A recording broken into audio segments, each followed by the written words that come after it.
Hello and welcome to 360 Gamercast, episode 153 for Tuesday, the 14th of February, 2023.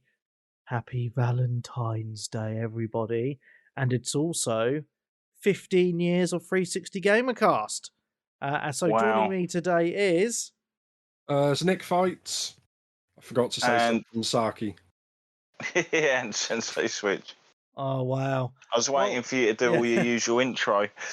I know. Well, I only realised only a couple of days ago that it was 15 years, so I've not actually prepared anything, so I'll have to do something in a couple of weeks when we do the next free episode for everybody. We'll have to do something. So I'll figure something out, try and get some guests on as well. Some of the old crew, maybe, if they're free. So, and talking about a blast from the past, I got a message from Illmatic today. Oh. Yeah, remember Illmatic? Yeah. Indeed, yeah. He's been living in Japan for a good few years. And he's just moved back to the USA in January. So, yeah, he was just letting me know. And he's got a new gamer tag at the minute. He's trying to get his old one back because he forgot the password or something. So he's having to wait for Microsoft to sort him out, which is quite So they're fairly decent for that, Xbox. Yeah. Oh, that's good. So, yeah. So that's cool. I just can't believe 15 years of this podcast, man. I know it's had its gaps and name changes and stuff, but that is insane, man. 15 fucking years. You're getting old, mate.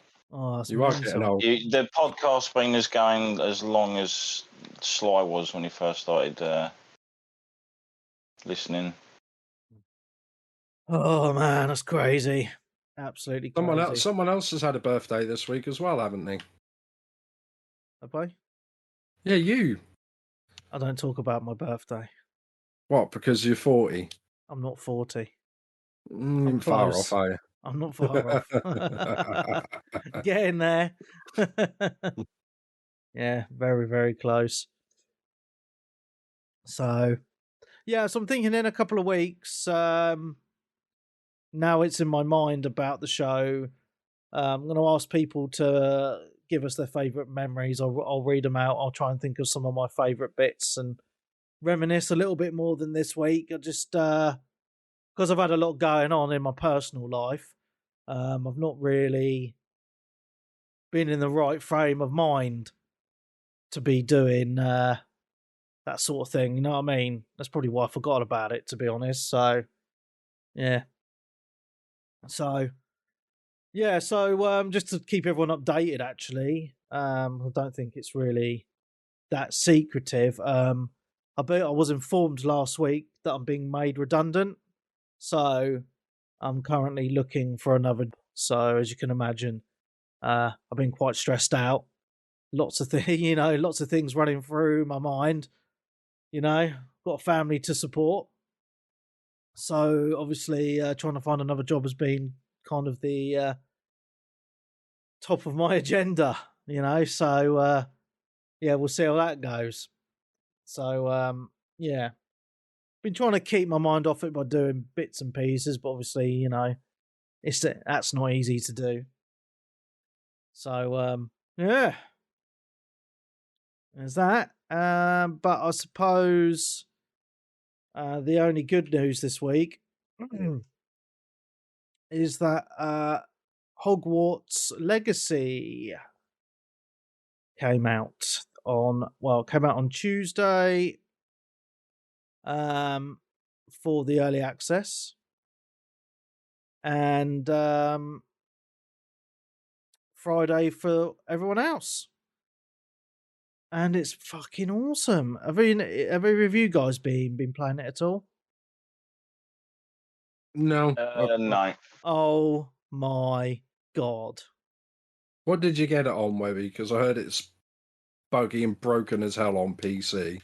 I got it on Xbox. So, so I got it on Tuesday, which was the early access because I got the deluxe edition. And the only reason I got it on Xbox was because my missus wanted to play it and she's been hammering it. So and so's my boy actually. So yeah, that's why I got it on console. Technically, it's really really good. There's a few different options. You've got your performance mode, you've got fidelity with ray tracing. Those are the only options I get. But if you have a fancy 120 hertz TV, you get an option for a variable frame rate as well. So it puts it on a mode that's kind of in between performance and fidelity, kind of an in betweeny. Yeah, it was like 1440p or something, isn't it? Yeah, so I don't obviously get that because I don't have a fancy schmancy TV. I do. I've got a fancy schmancy TV. Oh, very nice for you. So I just have a normal 4K, with the HDR10 60 hertz TV.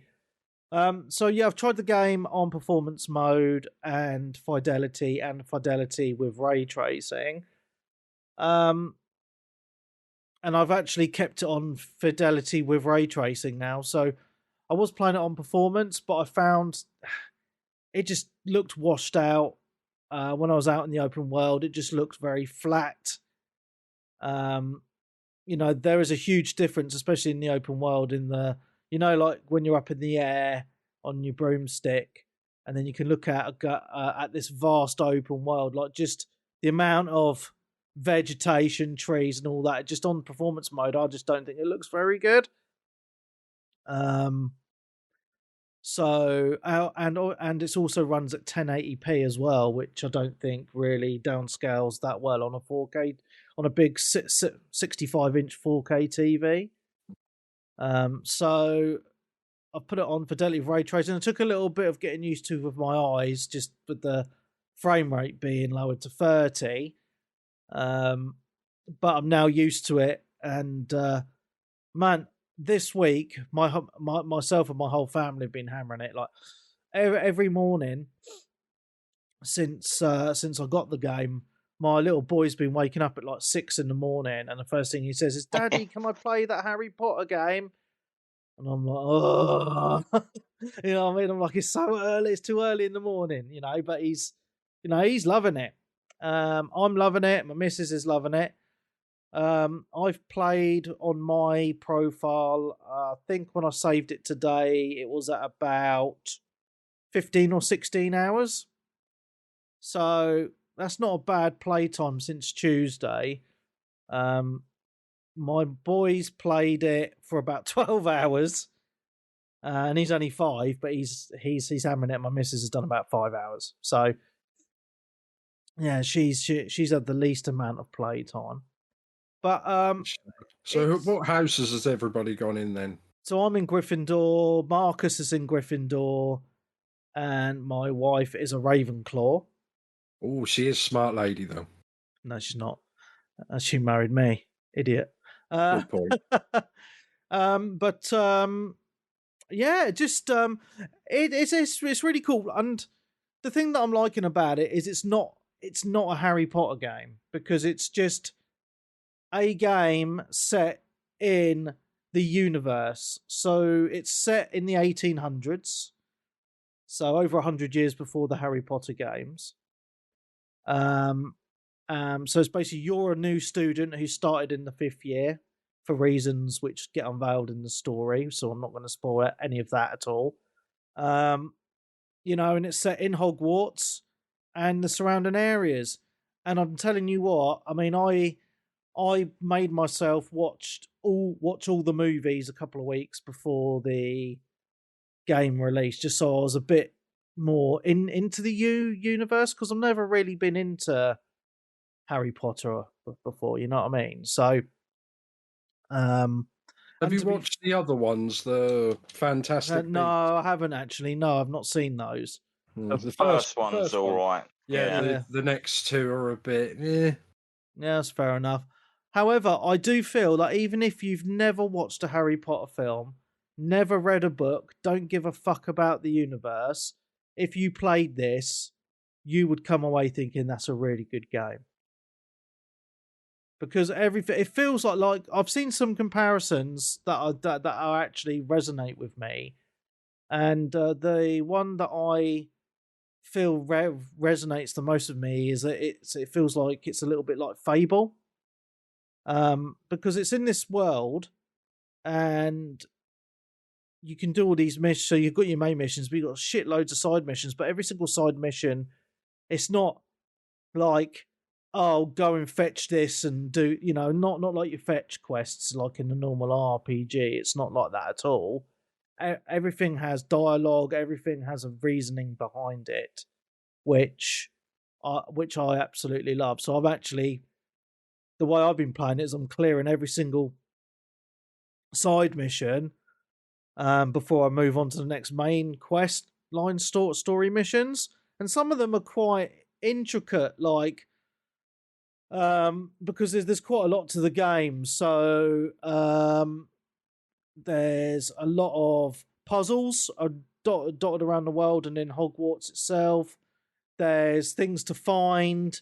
So you got to collect, I don't know, like 20 of these things, and they're dotted around. And do that. And there's ones which are basically you get given a map and you need to figure it out yourself, like what to do. So I have used some walkthroughs for those, to be fair, because I've not been able to figure them out. But it's really well done, because it's like, the thing is, right, the world just feels it's so detailed, and it also feels so alive. For example, when you're walking around Hogwarts, it's fucking massive. It is huge, and it very much, if you've watched the movies, it's very, very similar to the movie castle. But there is some differences. But everything, like, you'll be walking around and like the pictures are moving. There's students everywhere having conversations. Like the suits of armor, like they'll like start moving and being silly and stuff. Like everything just feels so alive and proper magical. I can imagine if you're a proper Harry Potter fan, like a super nerd, like you would be loving this, because everything is so spot on, feels so just so alive and real. And the thing that's actually made my jaw drop, just as a gamer who appreciates video games, I appreciate the technicality, all the intricacies in video games. Like, they haven't just got the Hogwarts castle in it. The map itself is fucking massive. So you've got Hogsmeade, which is the town from the movies and the books, and that's very big as well. You can go in all the shops, buy things like potions and different outfits and various other things. And then you've got loads of other areas on the map as well. And it's just fucking huge. I've not even explored half of it yet at all. So, it looks amazing. And it's just like, when I finally got my broomstick and I could fly around, just like the scenery, just, like when you play Assassin's Creed and you look at the distance when you're up high and you think, wow, that looks awesome. It's like that in this. It's just jaw-dropping, especially it has a day and night cycle as well. And so all the lighting is always different depending on the time of day. And sometimes the way it kind of bounces off a lake, or just coming over the horizon, or coming through the mountains or something like that. It just looks stunning. And there's so much customization in the game as well. So when you start the game, you make your character, and there's loads of options, going from, like, God knows, there's loads of different skin tones, hair colors, how you want your, moving, like your, chin, your nose, your ears, like all this sort of different stuff, hairstyles. You can really do a good job of customizing. And there's loads of different voices as well, like different depths of like male or female voices, which is really, really good. When you do that, Webby, do you actually like make someone, or do you just try to make someone who looks like you? I'll just make myself. Oh, that sounds boring. Well, I like to see myself in the game, so. Oh yeah, no, I do the same. Personally, Being a twat. Yeah, so, but the thing that's really good about this is it feels it's not like a proper RPG in the sense of like, I don't know, like a Skyrim or something like that. It's very in the middle-y because it's got a bit of a Destiny feel to it with the gear, so you can get better gear and it's all coloured, like blues are better than greens and stuff. But then you can configure them or whatever the fuck it is, like to make so you could say if you're wearing a hat that you think looks shit, you can just press a button and change it to one you think looks good. So you can really Friend make mod your kind of thing. yeah. So my dude looks awesome. You know, and it's just really cool. You have that customization, even though it does look a little bit out of place when you're in Hogwarts because everyone else is wearing their school uniforms and you're the only one dressed up in a funky outfit. Yeah, I've seen people using the outfit was on the screen now as well. That looks weird. Like I say, it looks like a weird Assassin's Creed. What was the one in London? Assassin's Creed London, wasn't it? Yeah, no, it was that Syndicate? You look like kind of like that. Yeah, Syndicate was in London. Yeah. Kind of look like one of those characters, or someone from Bloodborne. But anyway. Yeah. Well, that's the pre-order outfit. Well, the deluxe edition outfit. Yeah. So yeah, I'm absolutely loving it because it just feels like even someone who's not a massive fan, the whole game just feels very magical, very in depth.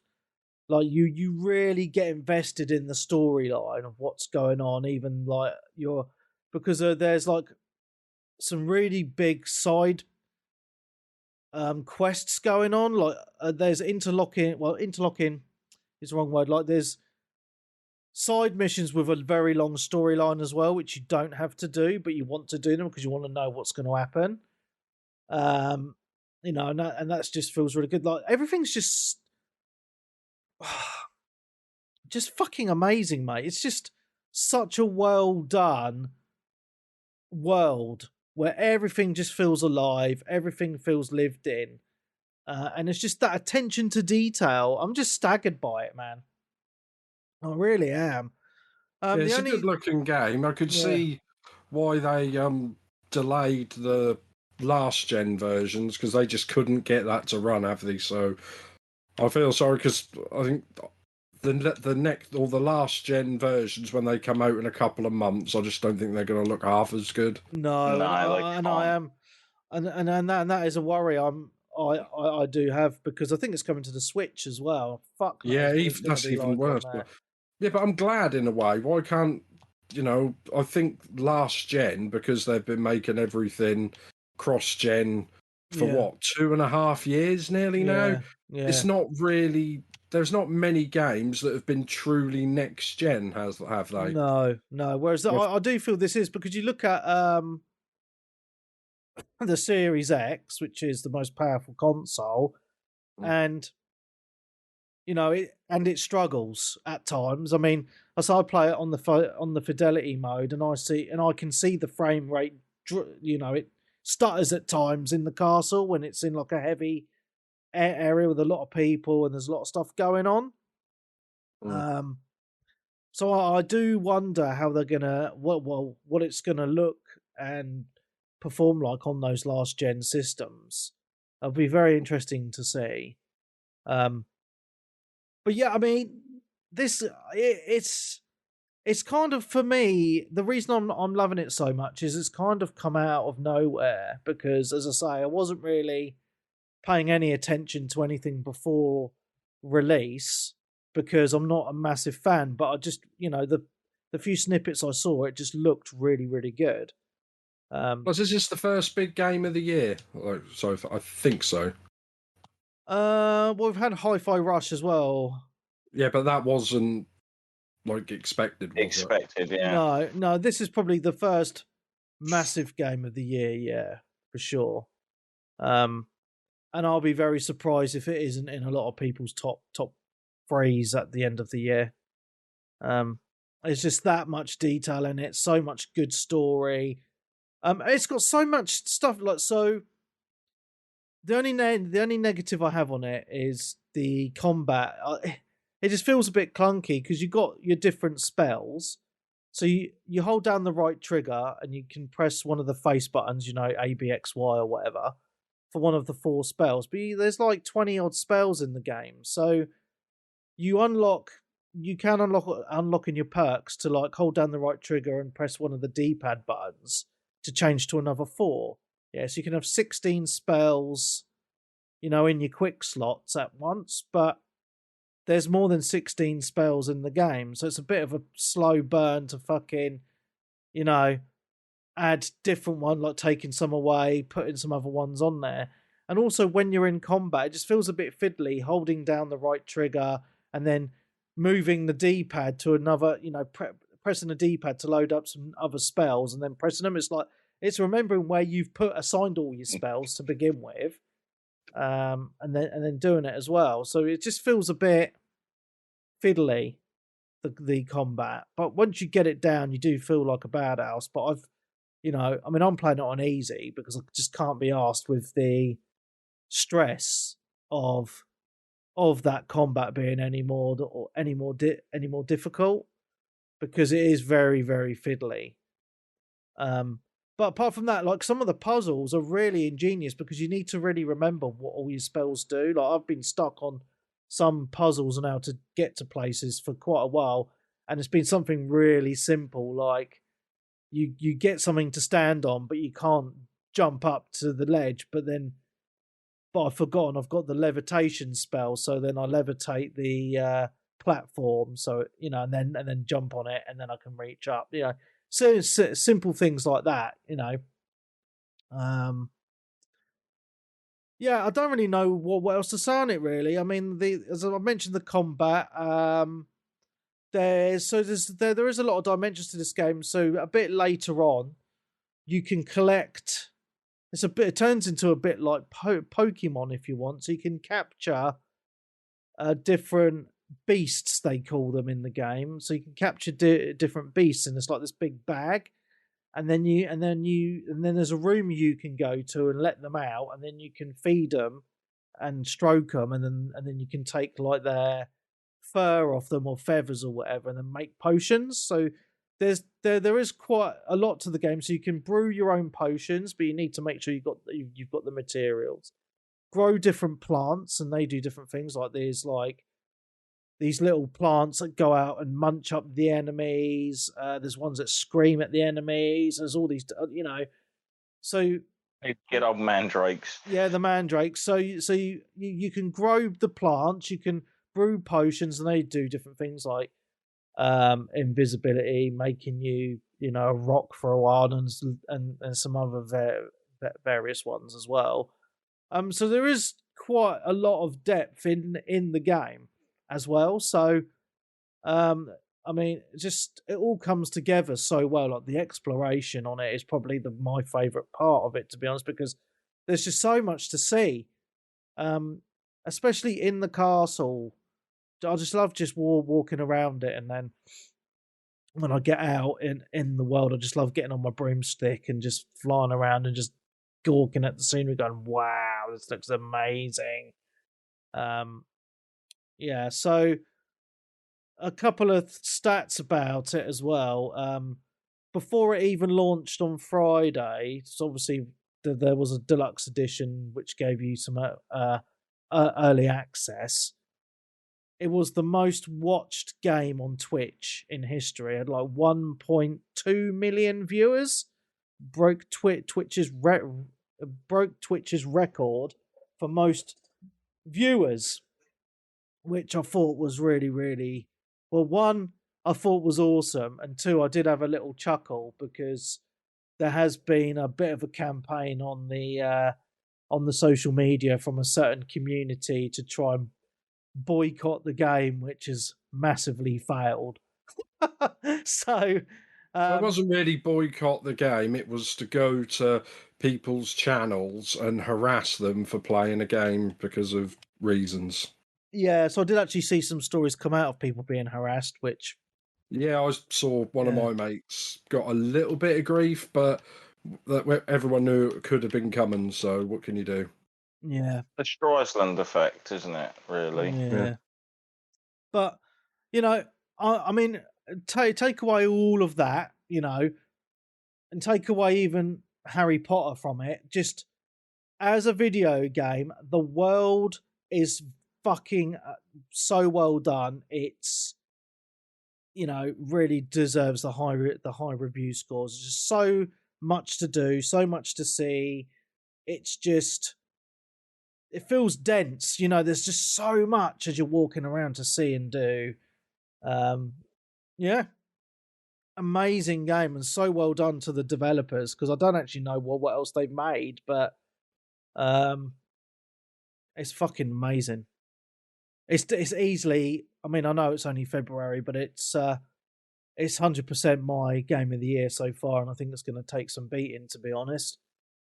I know we've got Starfield come in and a few other games, so you know, well, it's a good year already, and it looks like we've got some good games coming as well. But I think this game is probably going to take me about. I mean, I think about 80 hours, I reckon, because I'm going to do everything, because I want to just do one epic playthrough, and then that'll be it. Because I know there's which house are you in? Yeah, so I'm Gryffindor. I know there's that you do need to play the game 4 times to get all the achievements, but I can't be fucked with that, so I'm just gonna play it once, and that'll be it. Just to have one epic run through. Because the problem is, because my missus is playing it and my son is playing it, I've seen everything 3 times already. So yeah, crazy. But you know, if you guys are on the fence on it, seriously, check it out. It is fucking amazing. Even Colin's picked it up and he's really enjoying it. Trips picked it up, he's loving it. Even Stunty's picked it up and he's liking it as well. None of them guys are into Harry Potter at all. So, yeah. All good in the hood, baby. I do want it, but I mean, you've seen how many games I've got, and for how many, you know, it's just I'm trying to be good and not buy any new games this year, and I'm into February and I'm cracking already. Yeah, I mean, I'll talk about my purchases in a bit, but I've already bought a few games this year. I do need to. Well, I'm going to have to stop now until I find another job. So, good old Game Pass. I've got that paid up till April next year, so that'll see me through anyway, at least. Nice. Yeah, so I think that's enough on Harry Potter, because you're going to hear me banging on about it in a couple of weeks as well. Anyway, Nick, why don't you give us something that you've been playing, mate? My dude.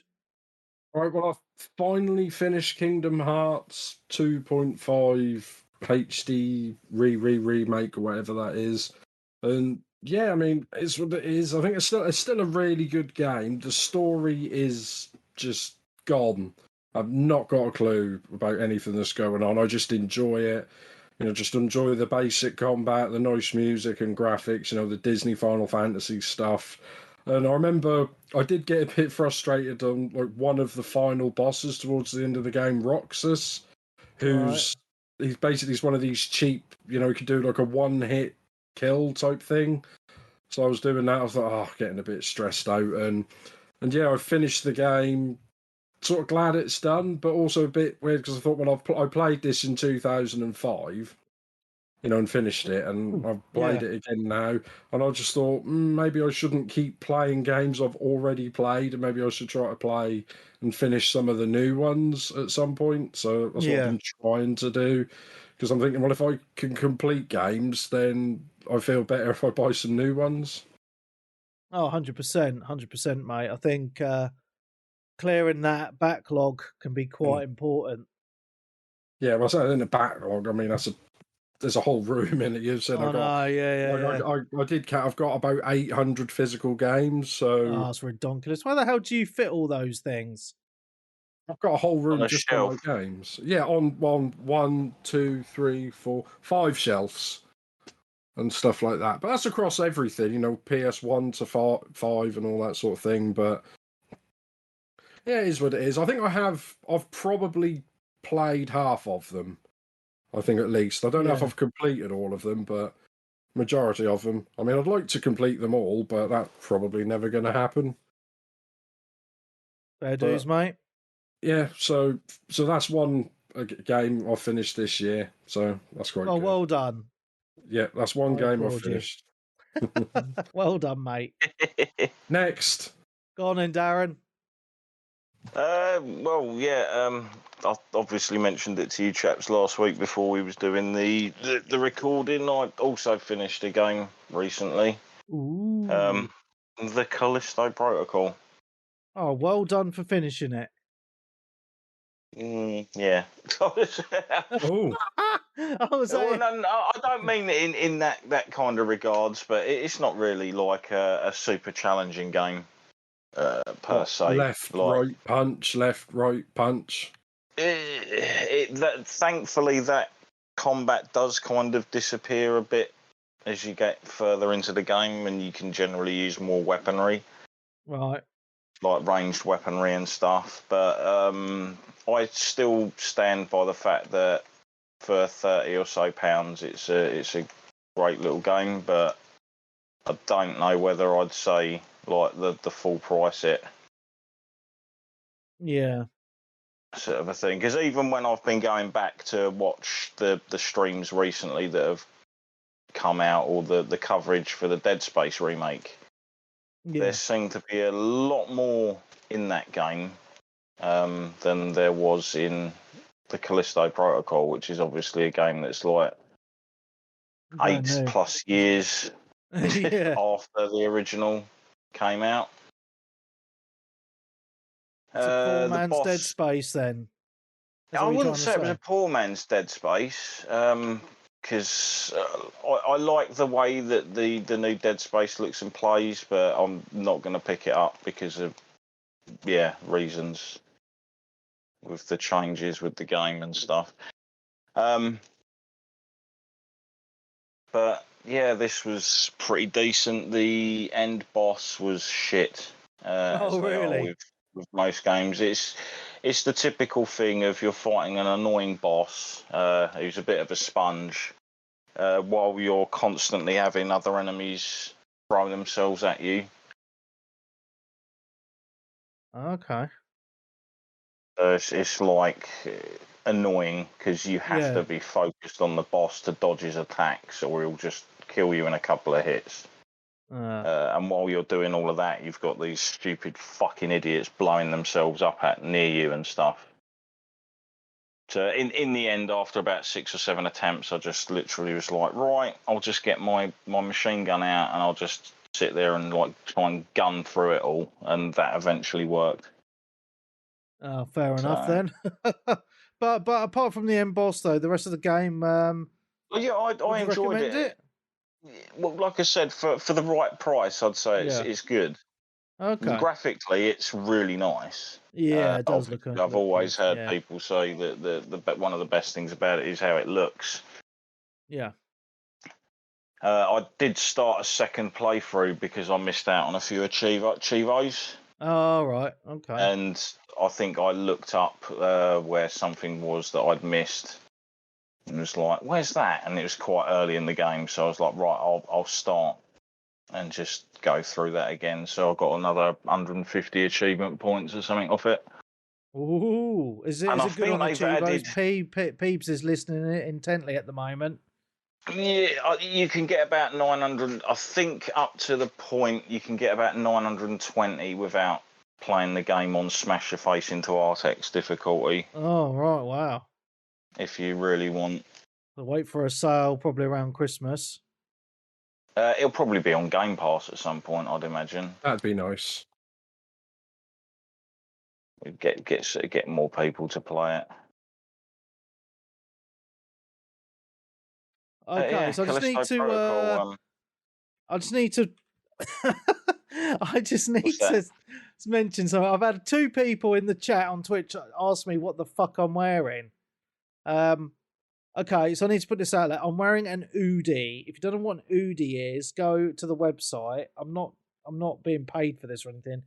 It's just so. I know what they are. They're from Australia, warm and snuggly. Oh, they sell them in the UK as well. Oh, right. But yeah, I think the advert I used to see was all Australian. Yeah, so it's like a dressing gown, but it's not, because you put it over your head. And it's just a giant, warm, fluffy thing. Like an oversized fleece, really. Yeah, it's beautiful, man. It's just so warm, and because I'm tight and I don't ever put my heating on, I wear this a lot. It just keeps me snuggly and warm. It's blue with little bears on it. That's why people are like, "What the fuck?" Anyway, back to Callisto. Yeah, I mean, it looks good. Like, when it came out, I was really interested in it. Everyone was excited for it. It was because obviously everyone loves Dead Space. Oh yeah, sure, 100%. Because Dead Space is a fantastic game, and it just sort of was like it's a bit, like, I'd say it's a bit more sluggish. If you played it, you'll understand that aspect to it. And yeah, it just that melee combat thing just didn't really need to be there. I mean, there is actually an achievement in the game for doing perfect dodges. Oh my god. Where you have to literally dodge at the precise moment, and it goes into the old classic where the time slows down a little bit. Oh yeah. And it was like, oh, you can only get this if you've got all of your assists turned off. Oh, and I went into the menu and I had all my assists turned off. I always did have. Yeah. And I'd got 1 out of 5. Because you only need 5. Yeah. And it proceeded, it took me fucking ages. Because it's just random when it actually seems to do it. All you've got to do is push left or right at the moment just before he hits. But it just, that perfect thing is just like fucking... The register thing for it's just really bizarre. Yeah, that's fair enough. Okay, I'm going to move on then. Yeah, that's fine. So talking about clearing out the backlog of games, I went back to my PlayStation because I haven't really played my PS5 for a while. So I went back and I finally finished Days Gone at last. Only 5 years later.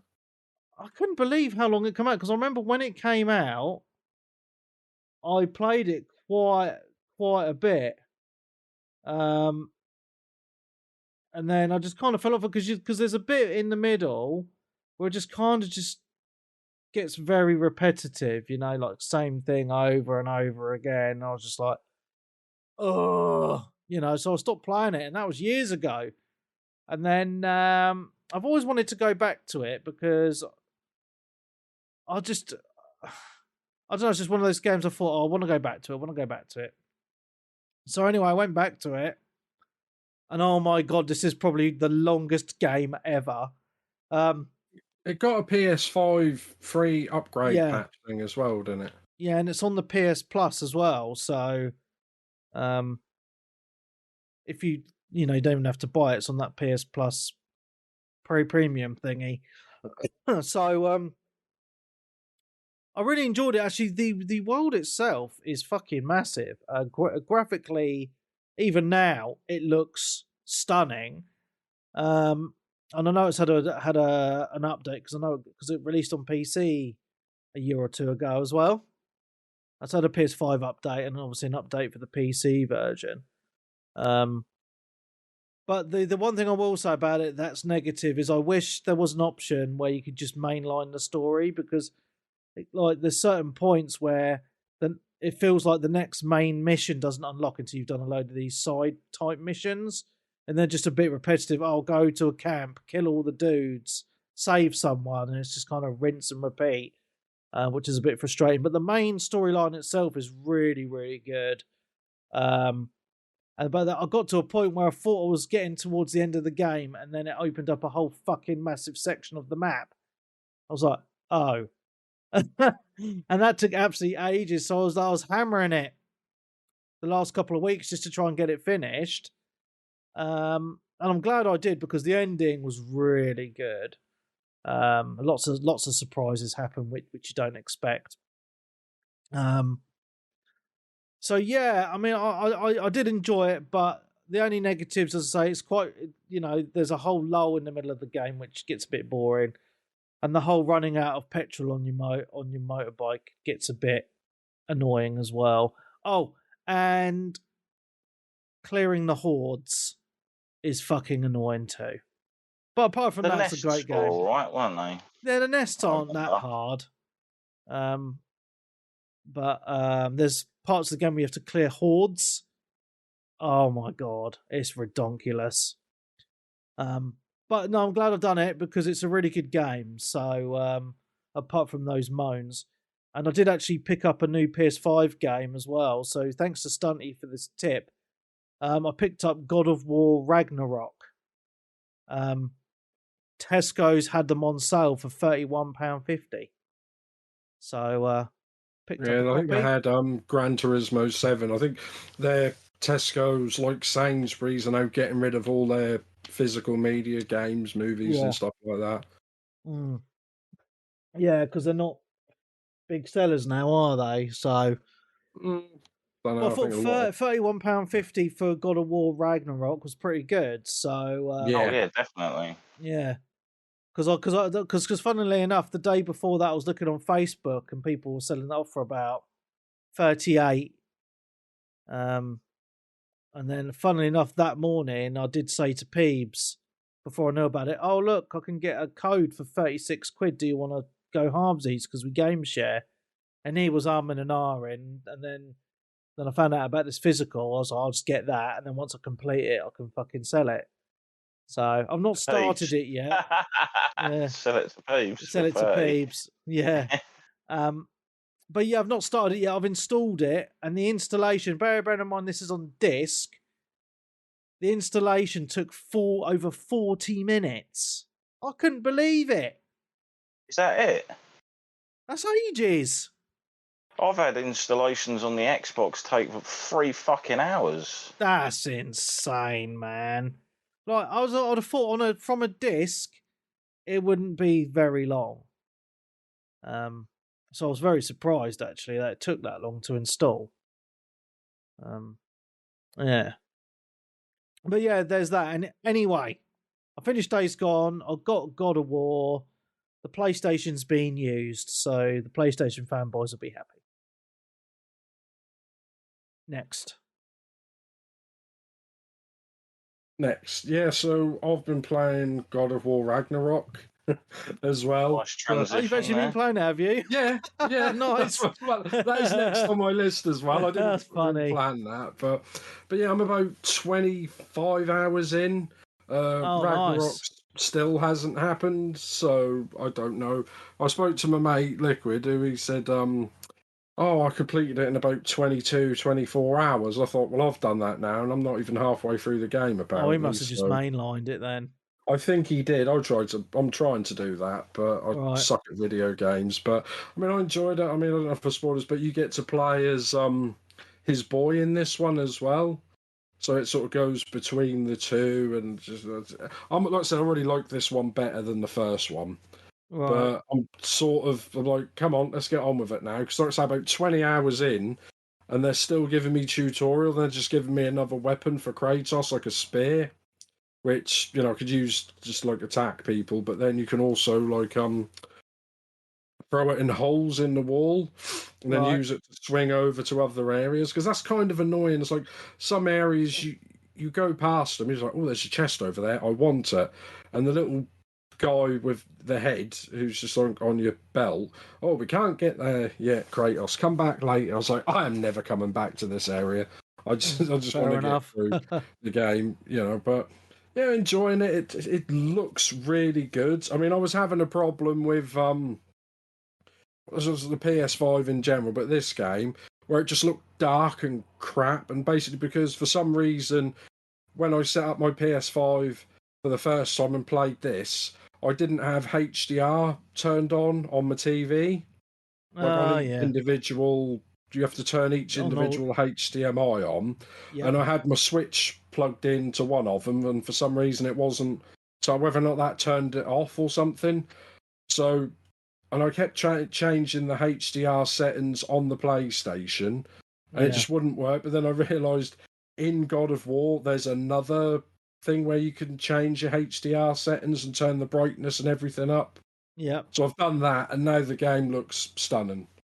To be honest, it's a really good game, like with all the colours and just how it looks. But yeah, I don't know, because when I first started the game, I didn't have HDR turned on, so they didn't tell me when I started the game. Because normally with these games, it tells you to set the HDR up the first time you played on it. Yeah, that's right. So maybe because I didn't have it on, it didn't automatically do that at the start of the campaign. But really good game. Yeah, this is the problem with modern TVs. Right? I have this on my Samsung, right? So I've only got 3 HDMI ports, and one of them's used for my soundbar, so I've only got 2. And I've got my 3 systems, Xbox, PS5, and my Switch. So whenever I unplug my PlayStation and plug my Switch in, it turns off the HDR on the port. So every time I plug my PlayStation, I have to go into my fucking TV settings and turn the HDR on again on the port. Yeah, that's exactly the same with me. Yeah. Just a weird thing, I don't know. It's a Samsung thing as well, but yeah, I don't know. Just minor inconveniences, I suppose. But so just leave it on all the time. It should just come as on. Well, yeah, it should be once you plug it in. If it recognises you've got HDR, it should just be on or off. So, but I don't know. It's weird. Yeah. Cool, man. But yeah, so I don't know if I'll finish that this week. I'm not sure how long it is, but you never know. I've only been playing it since Christmas Day, so it's not that long. Yeah. Well, for you, yeah. Cool, Darren. Yes. I did something quite random after finishing Callisto. I was like, I've got some other unfinished games up here, or games that I own and I've yet to play entirely. Wow. So I went on somewhere to see which games had good versions of for the Series X. What games did good for that? And then there was a list of, I think it was like games that run really well on the Series X, but don't actually have official Series X ports. So they're not actually labelled as, like, with the X and the S on the actual tile. But they will run at 60 FPS at 40 with HDR and all, at 4K, sorry, with HDR, etc. And there was one game in there that I didn't touch because when I bought it when it came out, everyone turned around and just was screaming about how shit it was. Oh, no. And I know you've played this, Webby, and I know Peebs has suffered through it as well. Okay. Wolfenstein Youngblood. Oh, my God, what a shit game. I played through it in one sitting with Sly. Well, really?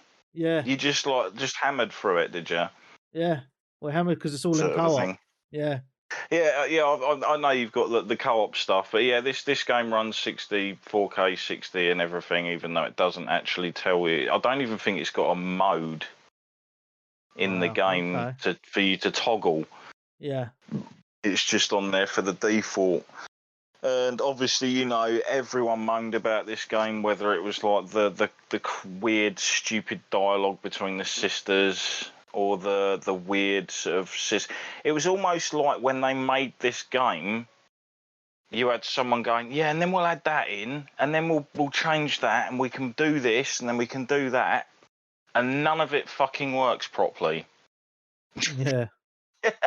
It's like the biggest mishmash of random systems you've ever come across. The stealth in the game hardly fucking works at all. Well, it actually starts to when you hit like level 30 upwards. And you can actually stealth for longer than like 10 seconds. But even then, like, people will notice. The fact that your melee weapon and your thrown melee weapon are on the same thumbstick is obnoxious to shit, because you'll literally go up behind someone to do a silent takedown and you'll just throw a fucking melee weapon at them instead. which may or may not actually hit the person, which then, and everyone's on you. But there is fun to be had with the game because it's Doom, or because it's the people that obviously made the original Wolfenstein games. So the actual FPS aspect of the game is great. Yeah. It's just kind of mired in this weird RPG level-based upgrades kind of way. But there is some enjoyment I've had actually going around explore, because the world looks great. Graphically, it's pretty fantastic. Yeah. Like the previous Wolfenstein games sort of were as well, obviously, unless you're going back to the OG. So I have actually had fun going around exploring the world, finding like the doors you can open, and the different weapon types will open certain doors that you'll unlock as you progress through the game.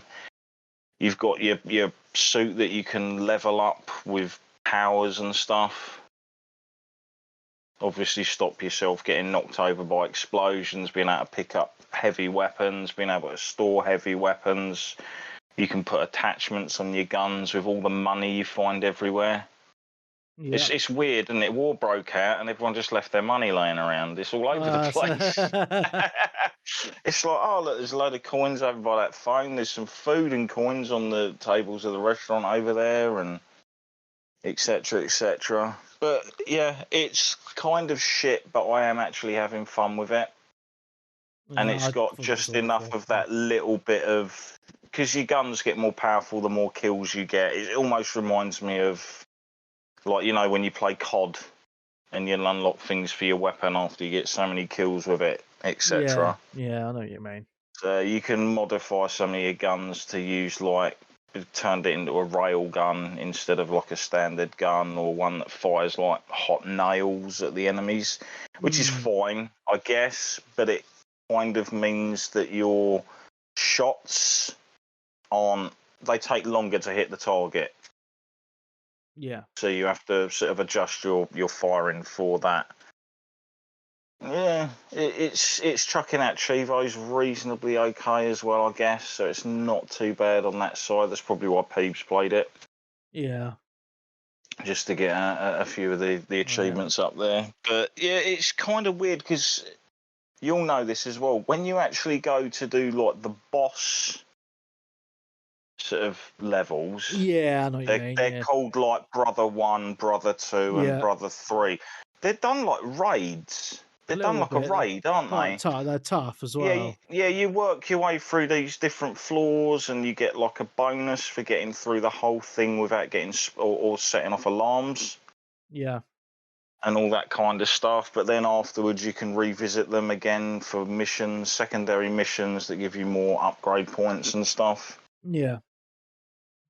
Like I say, if you ever pick this up for like £4 or £5, which is pretty much a given, you will get £4 or £5 worth of value out of it. I'm pretty sure I played this on Game Pass. It probably ended up on Game Pass, which is where Peeps had it. I mean, when it came out originally, it didn't cost a lot when the game came out, because I think it was £30 or something. Yeah. Because originally I was like, oh yeah, £30, Wolfenstein co-op. You know, like me and my mate Goose usually like play a lot of co-op games together. And then when it literally came out, everyone was like, oh my God, have you heard? And I was like, no. And I watched a few videos, and there were people basically showing off like the cutscenes of the girls in the in the lifts and that, just arsing about and stuff. And you're like, oh my God, what the hell? No one actually acts like this. Yeah. Yeah. So, yeah, Wolfenstein Youngblood. It looks and runs nicely on the Series X. It's not a fantastic game, but like I say, if you get it super cheap or whatever, it's worth it for a couple of quid at least. I'm pretty sure it's still on Game Pass because it's Bethesda, isn't it? Yeah, a bit wouldn't surprise me. It's actually developed by Arcane, though, isn't it? That's why it's got that sneaking around bits and pieces then. Because I did notice there was a trophy in the game which I came across earlier today for finding a Dishonored memorabilia. Oh, okay. So yeah, the original ones were ID. Yeah. Or obviously id Software and Machine Games. Yeah. And Youngblood is id Software, Machine Games, and Arcane. Okay. Yeah, makes sense. Cool. All right, I'm gonna jump in. I will say if none of you have actually played the, I know you obviously have, Webby, but the rebooted Wolfenstein games, they are pretty damn good. Yeah, love Wolfenstein. Apart from this Which was the first one? Was it Old Blood or the New Order? I think it was the New Order, wasn't it? Yeah. And then Old Blood was like a kind of DLC that was on the moon and stuff, wasn't it? Yeah. Those were both really good. Wolfenstein 2, not so good. I don't know why. Was it just a bit more super difficult, or no? See, just too much collectible stuff in it? Yeah, New Colossus was the sequel. Old Blood was like an Xbox Live Arcade smaller game, wasn't it? From what I remember. Yeah, I've got it on disc. Yeah. Yeah, but yeah, I mean, I really enjoyed the Wolfenstein 1 and 2. Yeah, check them out on Game Pass. Right, let's talk about run properly as well in on Series X.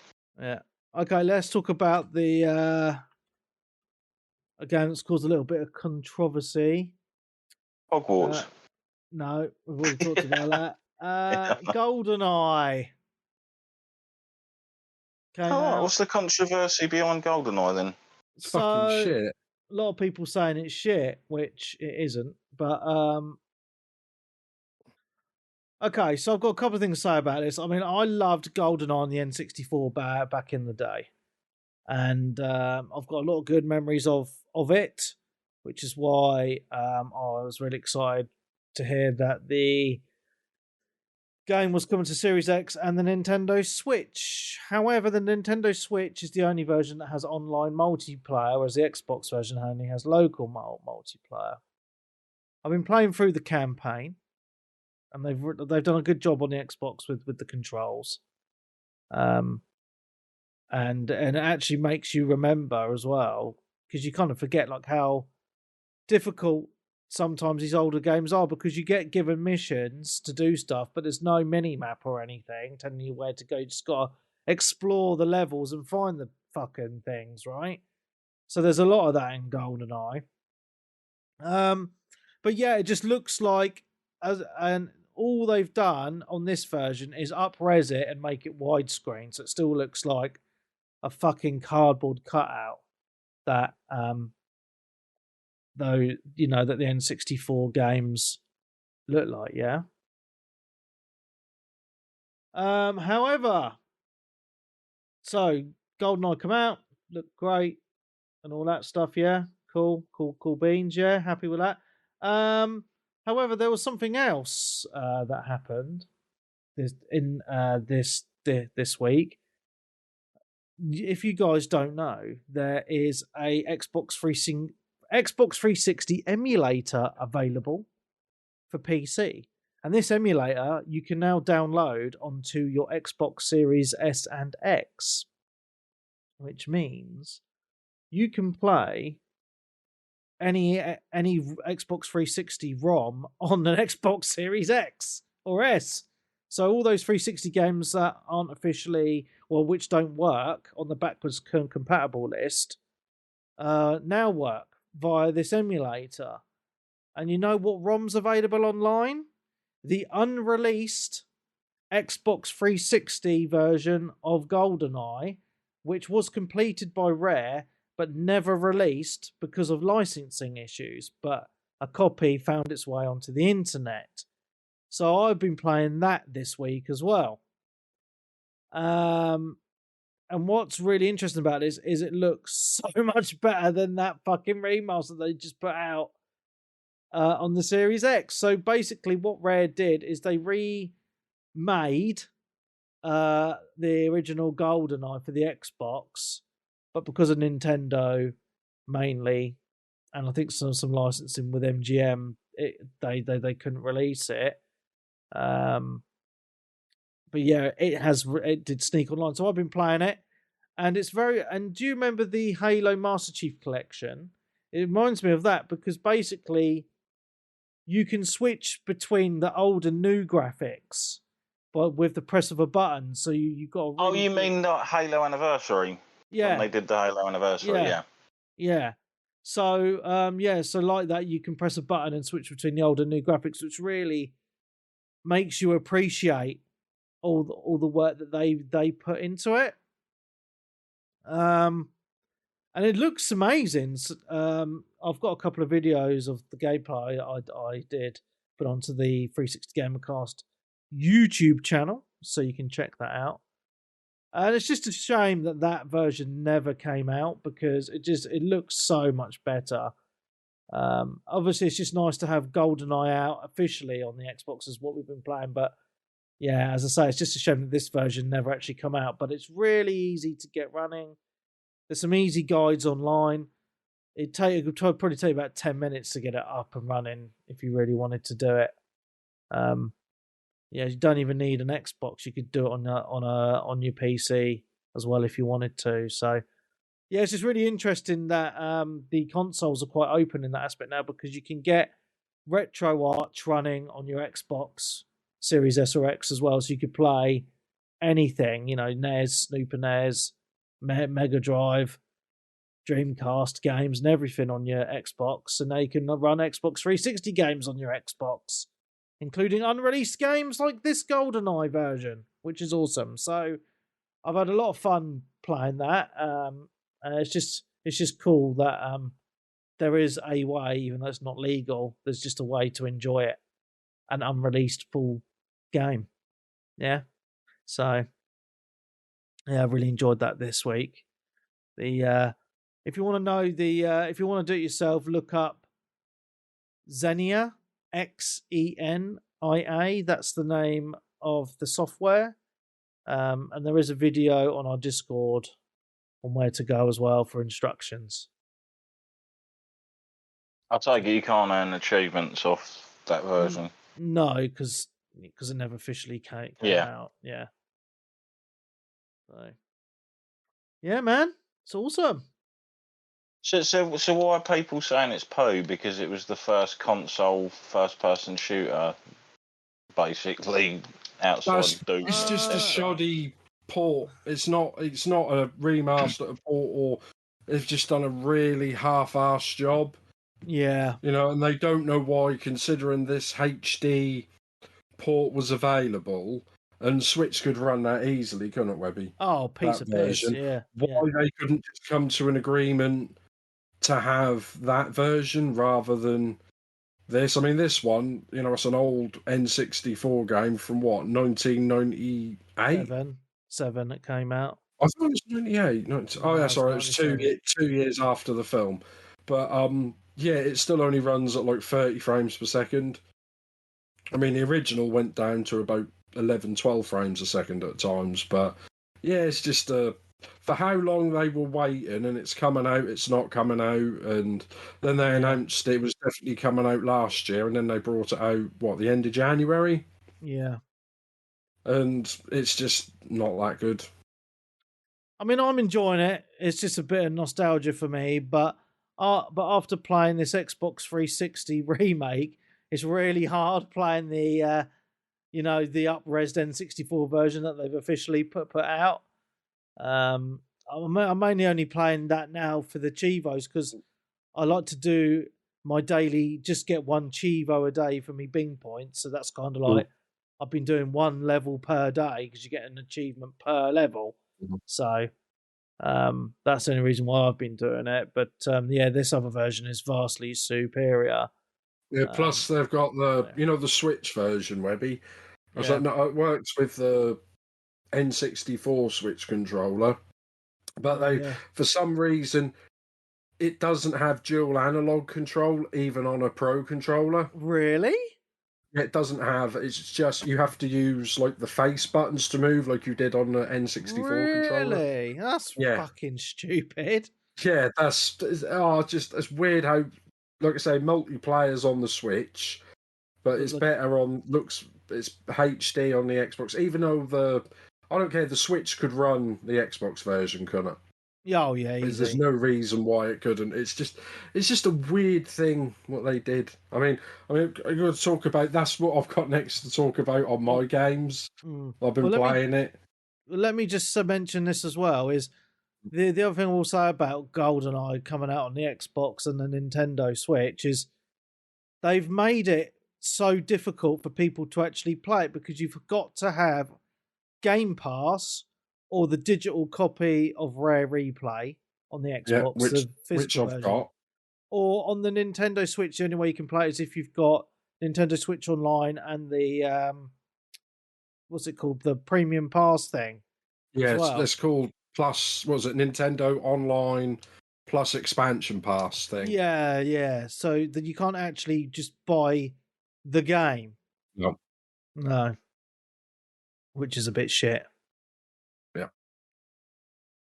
But so also, I think they also gave away Rare Replay as part of Games with Gold a few years ago.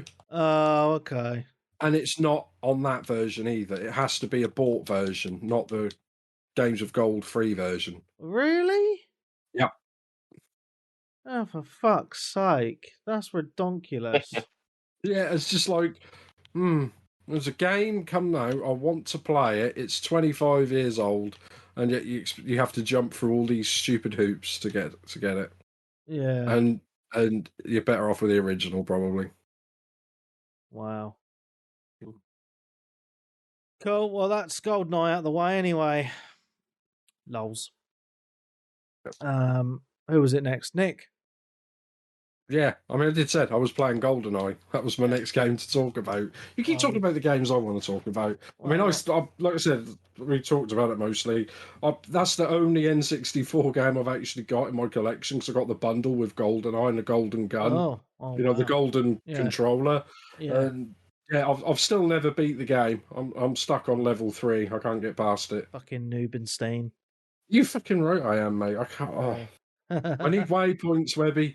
I miss waypoints where they tell you exactly where to go and what to do. Oh dear. And just walk in a straight line. I can't do it, but it's okay. It's all right. Like I say, it's part of the Game Pass, Rare Replay, whatever it is.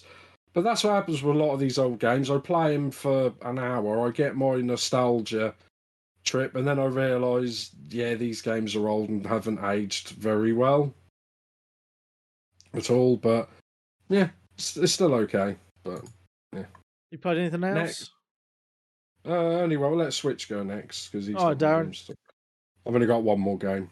I haven't really played anything new or different. I'm sort of like gearing myself up for the next couple of weeks of releases. Fair enough, mate. Fair enough. Just daily stuff, really.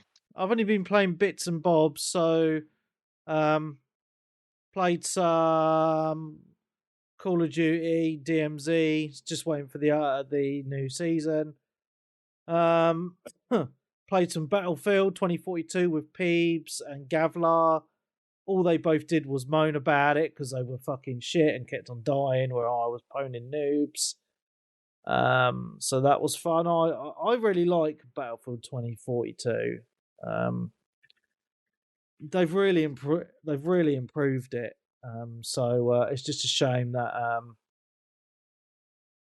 that release has really put people off even trying it on Game Pass. You know what I mean? So yeah, I really enjoyed that. And lastly, a game hit Game Pass this week. It's been on PlayStation Plus for a while. Hot Wheels Unleashed. It's actually pretty good, to be fair. I've only played it very briefly, but the Game Pass version gives you like the Ultimate Edition with all the extra cars and shit. So basically, you choose your Hot Wheels car and you race it around the track. There's not much else I can say on it. It's, you drift around the corners and it's fun. I love Hot Wheels, so it's just a game I thought I'd check out and see what it was like, see if my boy would like it. It's cool. It's on Game Pass. That's all I can say on it, really. That's all my games. All right, well, I'll do my last one, which I've only been playing the last few days. Yeah, sure, and that's mate. Buffy the Vampire Slayer on OG Xbox. Are you fucking joking? Wow. What the hell? I wanted to play it because, I just fancied playing some older games, and I was watching because they're talking about a reboot of the show, and I'm like, So I thought I'd play this, and I've been like adding some original Xbox games to like my Twitch list. But yeah, this one was actually a Xbox exclusive.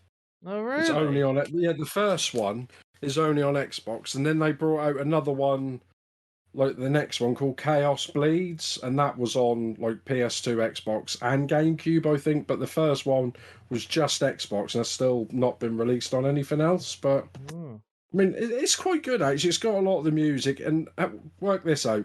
Of all the main, it's got all the voice actors from the TV show. Wow. Apart from Sarah Michelle Gellar. Oh, you're joking. It's got everyone apart from her. Oh, she's such a dick. Yeah, and I don't know whether something was money, more than likely money, but not being available that day or something.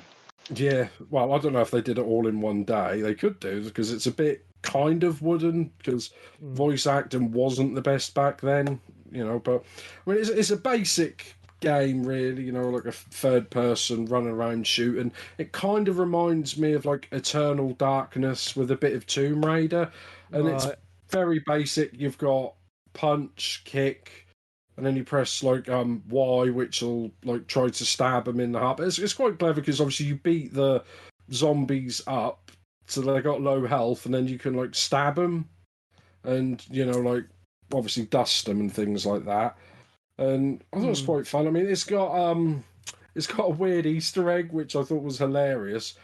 Sometimes you dust one of the zombies, and instead of like they always have like a sarky comment when they die, because that whole show was nothing but sarcastic one-liners and weird things like that.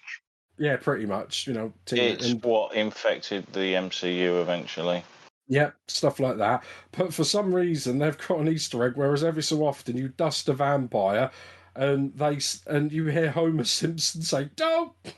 For some reason, I've no idea why. And I thought, that's Homer Simpson. What is that?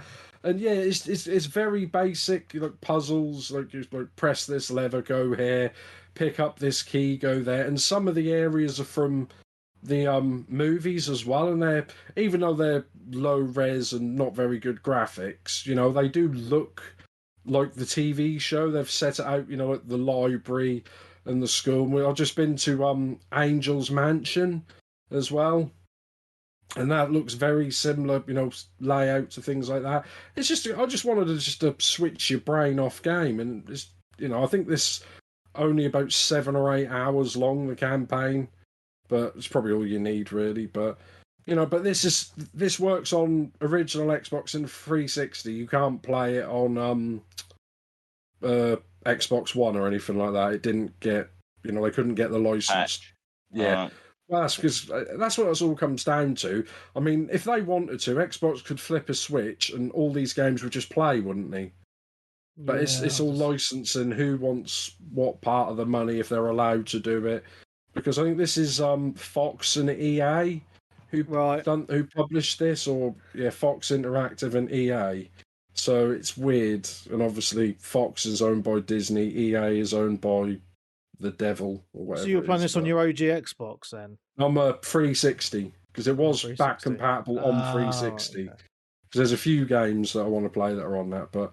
Yeah, I'm enjoying it. It's a little bit of nostalgia, and you hear at the start the music and stuff like that. The only thing I can't work out, I should probably read the instructions book, because at the top you've got like your health bar, and above it you've got a purple thing, another bar, and I have no idea what that is. Stamina, maybe, or no? Well, no, it keeps going up, and I get these little sort of fire come out of the top. And I hear like a little Buffy the Vampire Slayer tune. So I'm assuming it's some kind of special move, like you could do a special, but I've no idea what buttons to press to do that. Lols. Maybe I'll read the instructions book. Might be a good idea, dude. Well, I can't remember. I'm not used to reading instructions books anymore. They took them away. Yeah. Okay. So you don't get games you don't get licensed games anymore, do you? You used to get them all the time for films and TV shows. Yeah, but most of them were dog shit. Some of them, yes, but there were a few that were actually I think the Wolverine game that came out around the time of the original Wolverine film, I thought that was way better than the film. Yeah, I was going to say, I remember Wolverine was one, and like I said, I think we said it in the PS2 special. We had Spider-Man 2. That was quite a good game. Yeah, Simpsons Hit and Run. Everyone Simpsons Hit and Run. I mean, I've got one coming up as well, Batman Begins, but I think that's one of the terrible ones. But at least I'll find out. Batman Returns on the Super Nintendo was quite a fun little scrolling beat 'em up. I think it was like that was on something that did that. Yeah, that was quite good. I think that was on. I remember enjoying Michael Jackson's Moonwalker on the Mega Drive. Yep. Yeah, it wasn't bad. Although the arcade was far superior.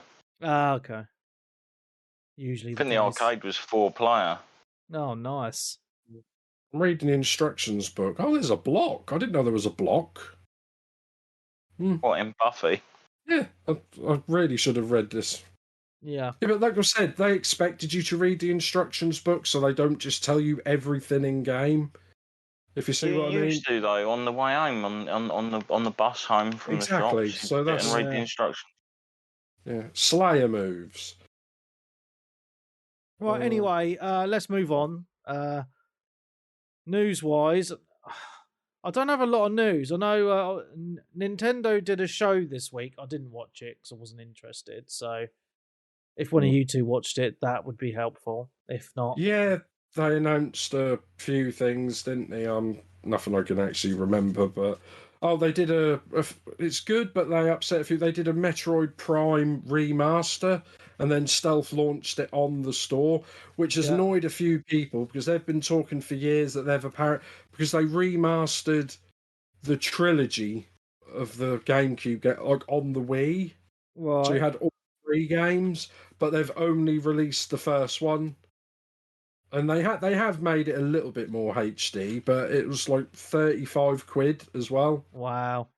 It's just annoying because the trilogy, even though it's really expensive on Wii to get that's like over 100 something quid second hand on eBay. Right. But like I say, it's all 3 games. They've just released one. And how much is Metroid Prime on the Switch? How much? 35 quid, and it's coming out physically in a month or so, at the end of March, but you can already pick that up for like 35 quid or £30 on most places. But that's not the only price thing that pissed people off, because they've announced, for some reason, they took Zelda off sale on all the stores for just before Christmas. You couldn't pre-order it, right? Which is weird. And they put it back up yesterday.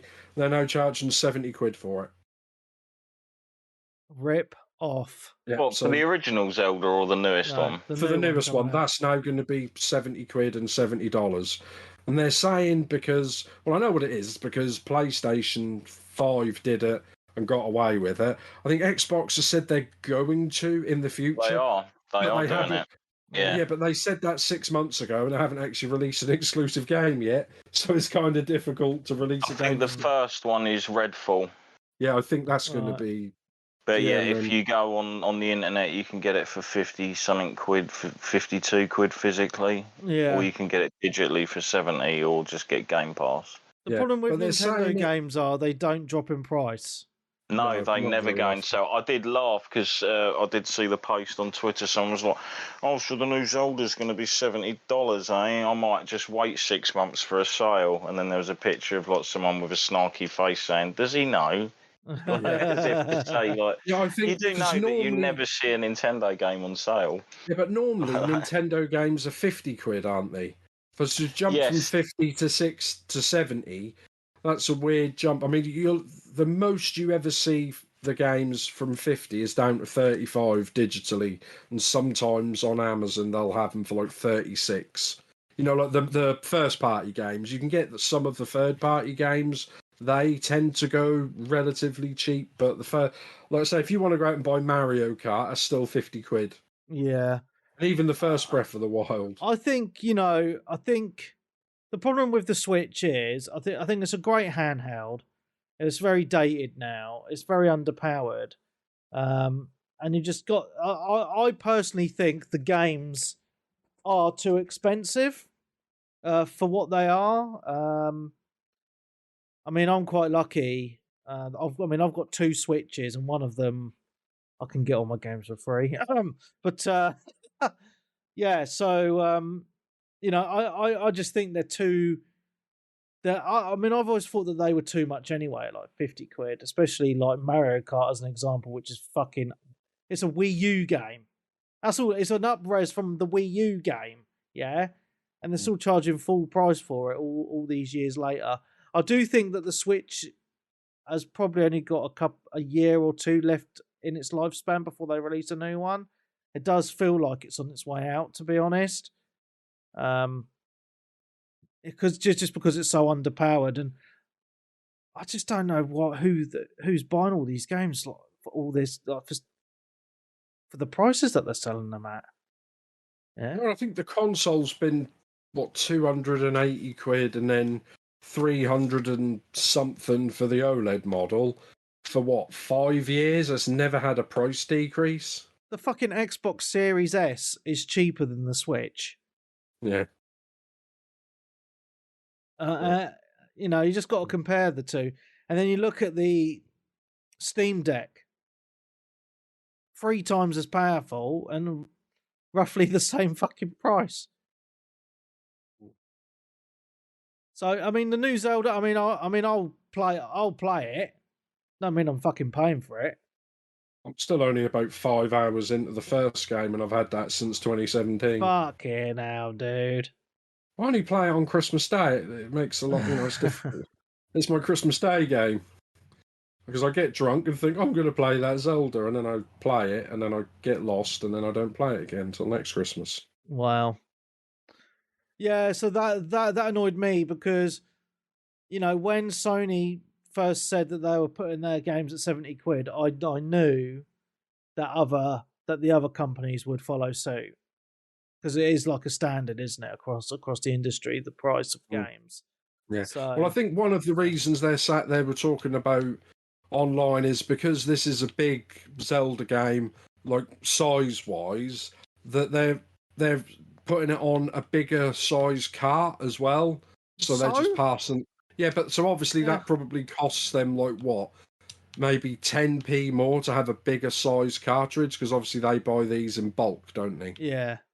They're probably. I mean, this is Zelda, so they're probably going to sell upwards of 10 million copies. So if they're ordering 10 million carts from like SanDisk or whoever makes their cartridges, they're probably maybe 10p more per cartridge, if that. So obviously they're going to put the price up 20 quid.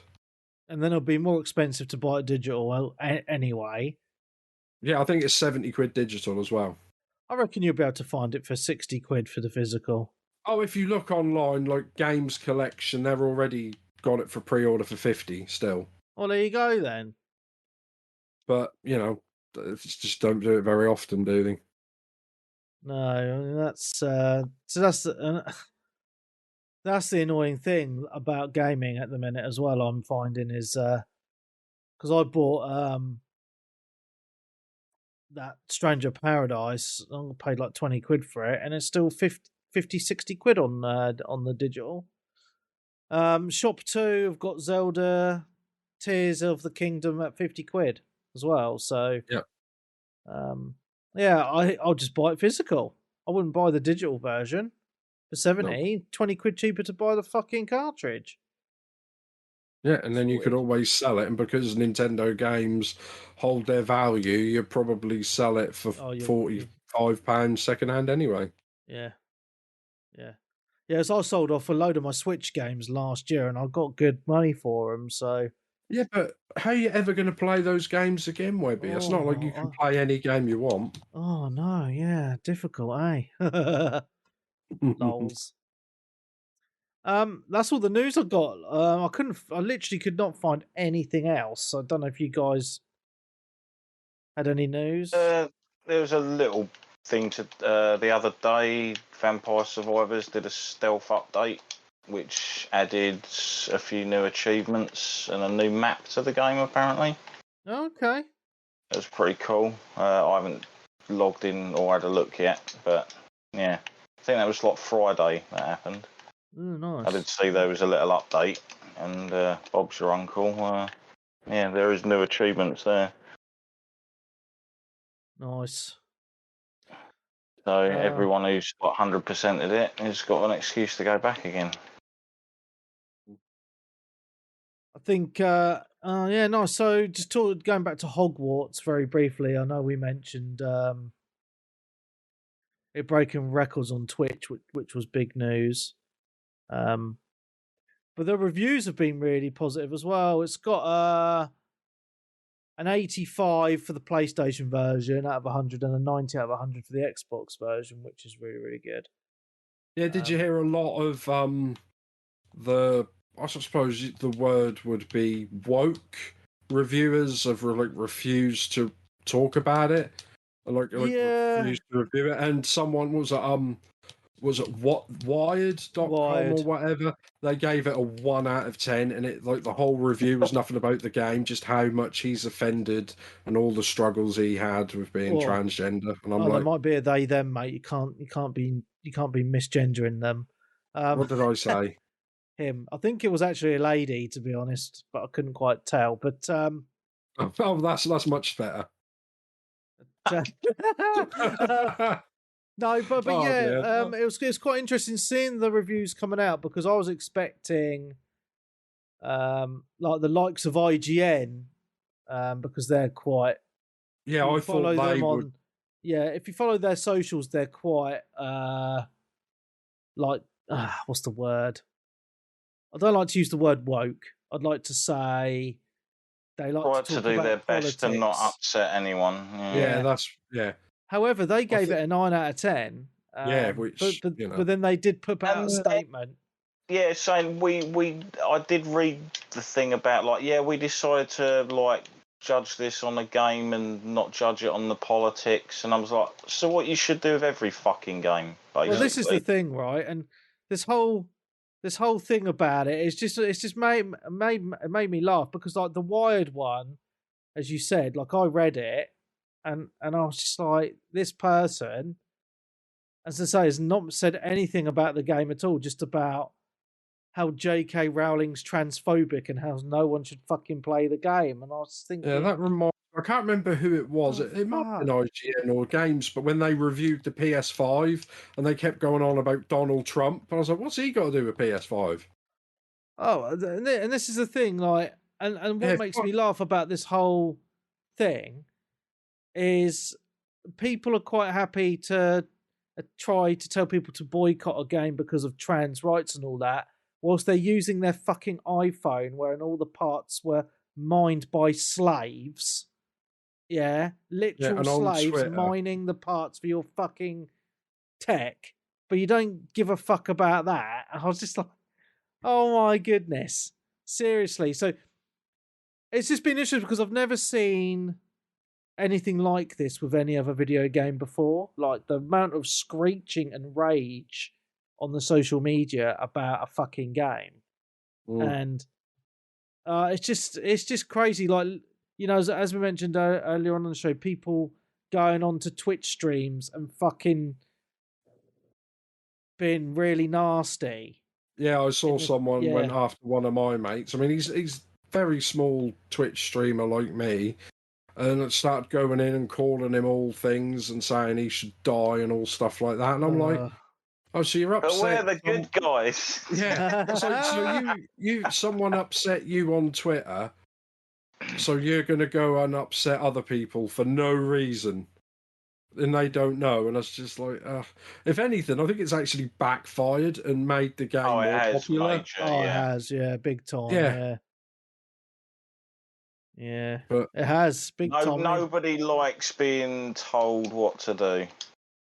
No, and it's sold fucking millions of copies already. And as I say, like on a personal note, you know, I'm just glad that because I was actually quite surprised and pleasantly surprised to see that most review sites actually reviewed it properly, because I was not expecting that. And it's all been very positive. I think they have to. Anyway. I think they generally have to. You're now at a point where print media and all that lot's pretty much on the way out. And even some of the legacy game sites, I'd say there's probably only 2 of them that have got a slight shred of integrity left. Yeah. One of them actually being IGN. So if they start doing that, it just hastens their demise, doesn't it? Because you've got more and more people just going to like YouTubers and listening to podcasts, etc. for their... Also, the fact that they've got Hogwarts Legacy advertising on their website, that might have something to do with it. Well, maybe. But as I say, I was quite surprised to see a 1 out of 10 from Wired, because, I mean, I've not read Wired recently, but I used to read it I used to have a subscription a good few years back, and I always thought it was a very good in-depth magazine about tech. And I was just surprised that actually got into the magazine / website, to be honest. Because it was just literally hate. Yeah. I mean, if they want to do an article about everything that's happened, then that's fine. The problem is it's hard to actually find anything about what J.K. Rowling said or didn't say, because that's all been lost in in all the screaming, who's been screaming at each other the loudest. But and to be fair, as games go, I've found Hogwarts Legacy to be very inclusive. You've got all races of people in there. I don't know if you've got up to this. There. Yeah, there's a transgender person in there. Yeah, so it's like called damage control. Yeah. Yes. Like, So as I said earlier, it's a great game and it's very inclusive. I don't think that's bothered anyone at all. It's just a good game with a diverse set of characters. As the game goes, it's great. It's just, as I said, it's made me chuckle, all the hysteria, especially because it's set in the 1800s as well, isn't it? Yeah, in England. Yeah, so yeah, it's quite fascinating. But great game, as I said earlier, and I think it's all going to die down now. All this, all this stuff. So yeah, but even all this hysteria has made it onto mainstream. So there was on BBC Radio 4, I think, a talk show. The BBC had to apologise because a so-called reviewer went on there and just slated JK. Yeah.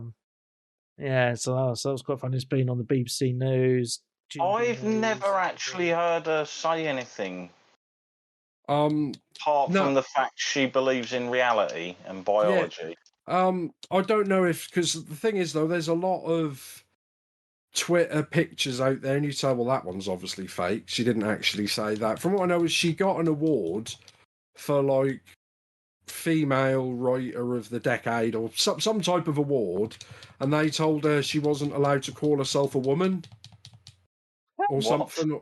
Yeah, they said you're not allowed to call yourself a woman. There's no difference between a man and a woman or something. So she said something sarky about that on Twitter. She said, what's this thing, someone with a vagina? Oh, a woman. I'm proud to be a woman. And then they said, no, you're trans. And, I think, like I say, a lot of stuff gets lost in the argument. And then you go back to see for yourself what they actually said.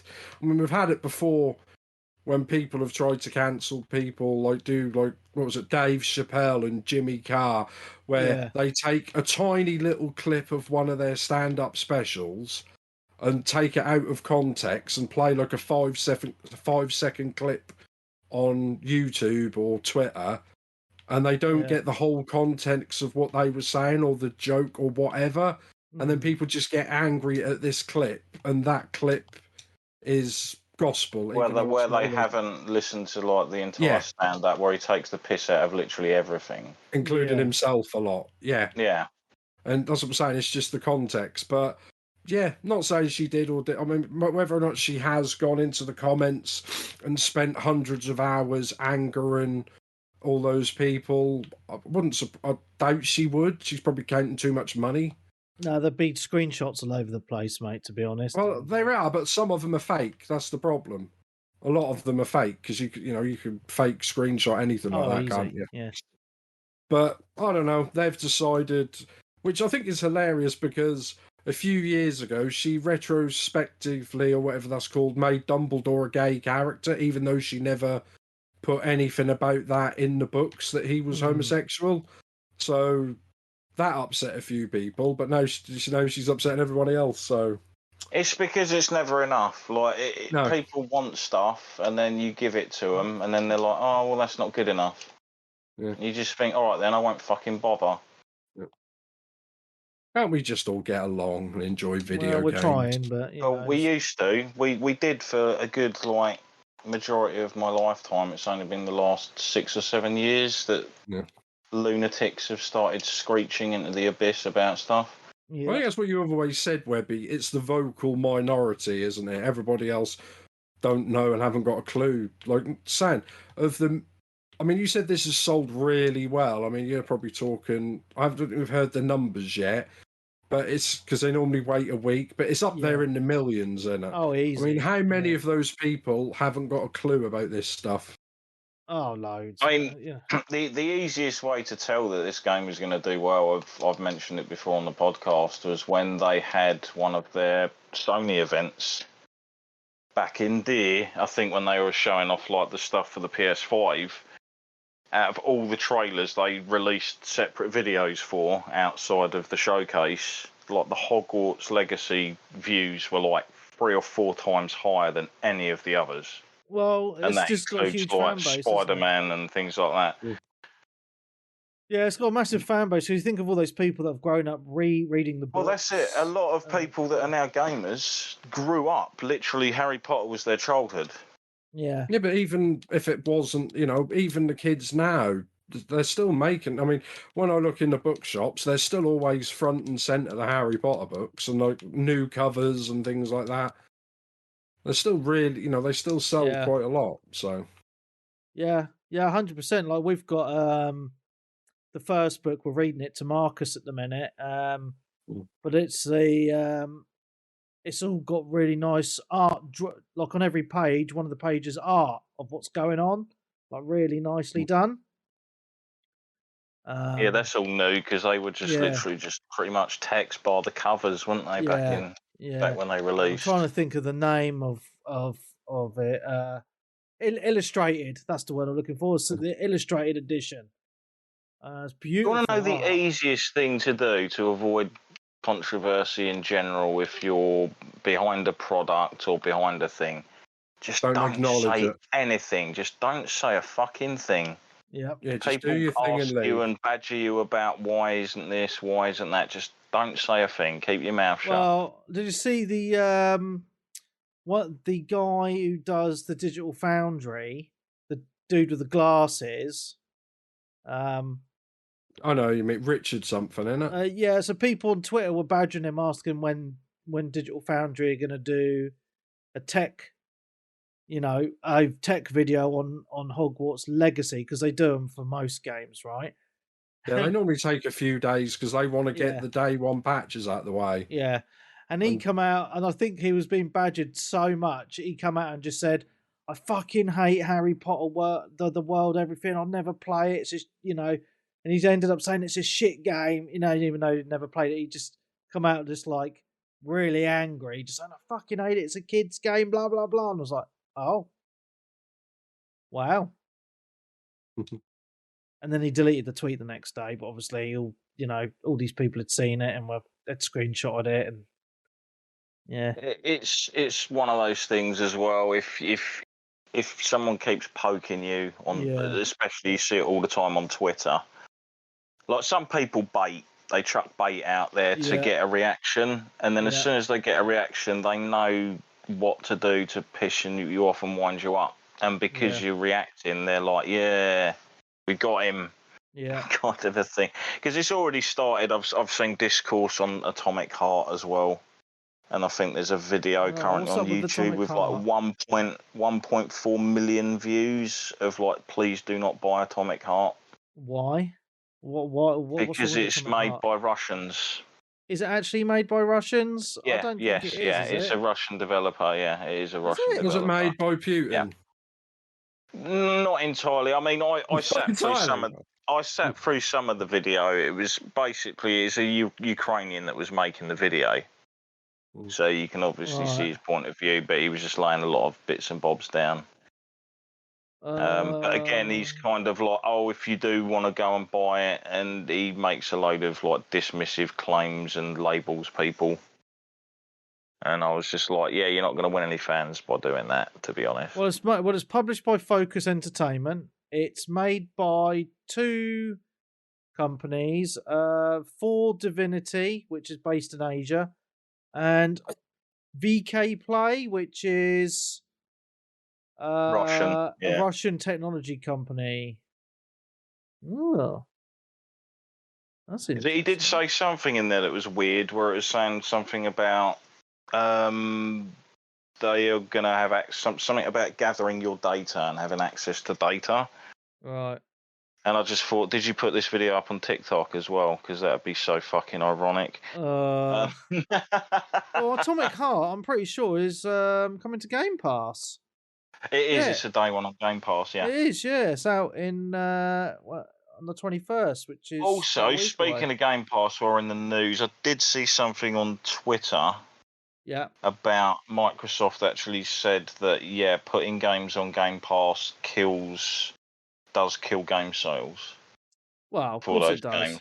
Yeah. Well, yeah, but then they get money from Xbox to put it on Game Pass, so that's their choice. Oh, yeah, the developers. Yeah. It's mainly Microsoft missing out because they will get a percentage of per sale for the consoles, which is why games have always been slightly cheaper on PC, because the games aren't under a specific platform. Yeah. It's kind of on an open platform, whereas if you publish on Nintendo, Sega or Microsoft, you got to give them a bit of cash. Yeah.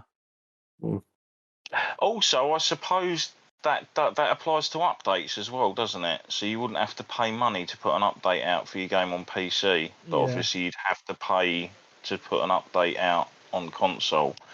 Because wasn't it Phil Fish, the classic guy behind Fez? Oh, right. Didn't he say something about it costs about $2,500 to put a patch out? Fucking hell, that's ridiculous, isn't it? You have to pay that.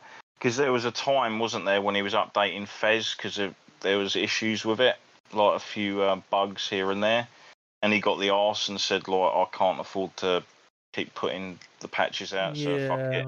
Yeah, and then that was towards the end of 360 when they started charging per megabyte per patch, and then towards the end of PS3. Per megabyte? Fucking hell, that's going to be mental for some games then. Callisto's had updates that are like 16 gig. I don't give a shit now. But I think they're free now, but PlayStation 3 at the end started letting developers do free updates. So that's why some games like Fez and things like that were on both, they actually got patched on PS3 but not 360. Right, okay. And it's not about the price. I think it's because PlayStation were letting them do it for free. They're like, well, why don't you do it for free, Xbox? And they're like, we don't have to. Oh, and talking about Game Pass as well, Soul Hackers 2 looks to be coming to Game Pass soon. Yes, yeah, I think so. Yeah, that's the one. When did that come out? Last summer, wasn't it? Yeah, because I know you played it, Darren.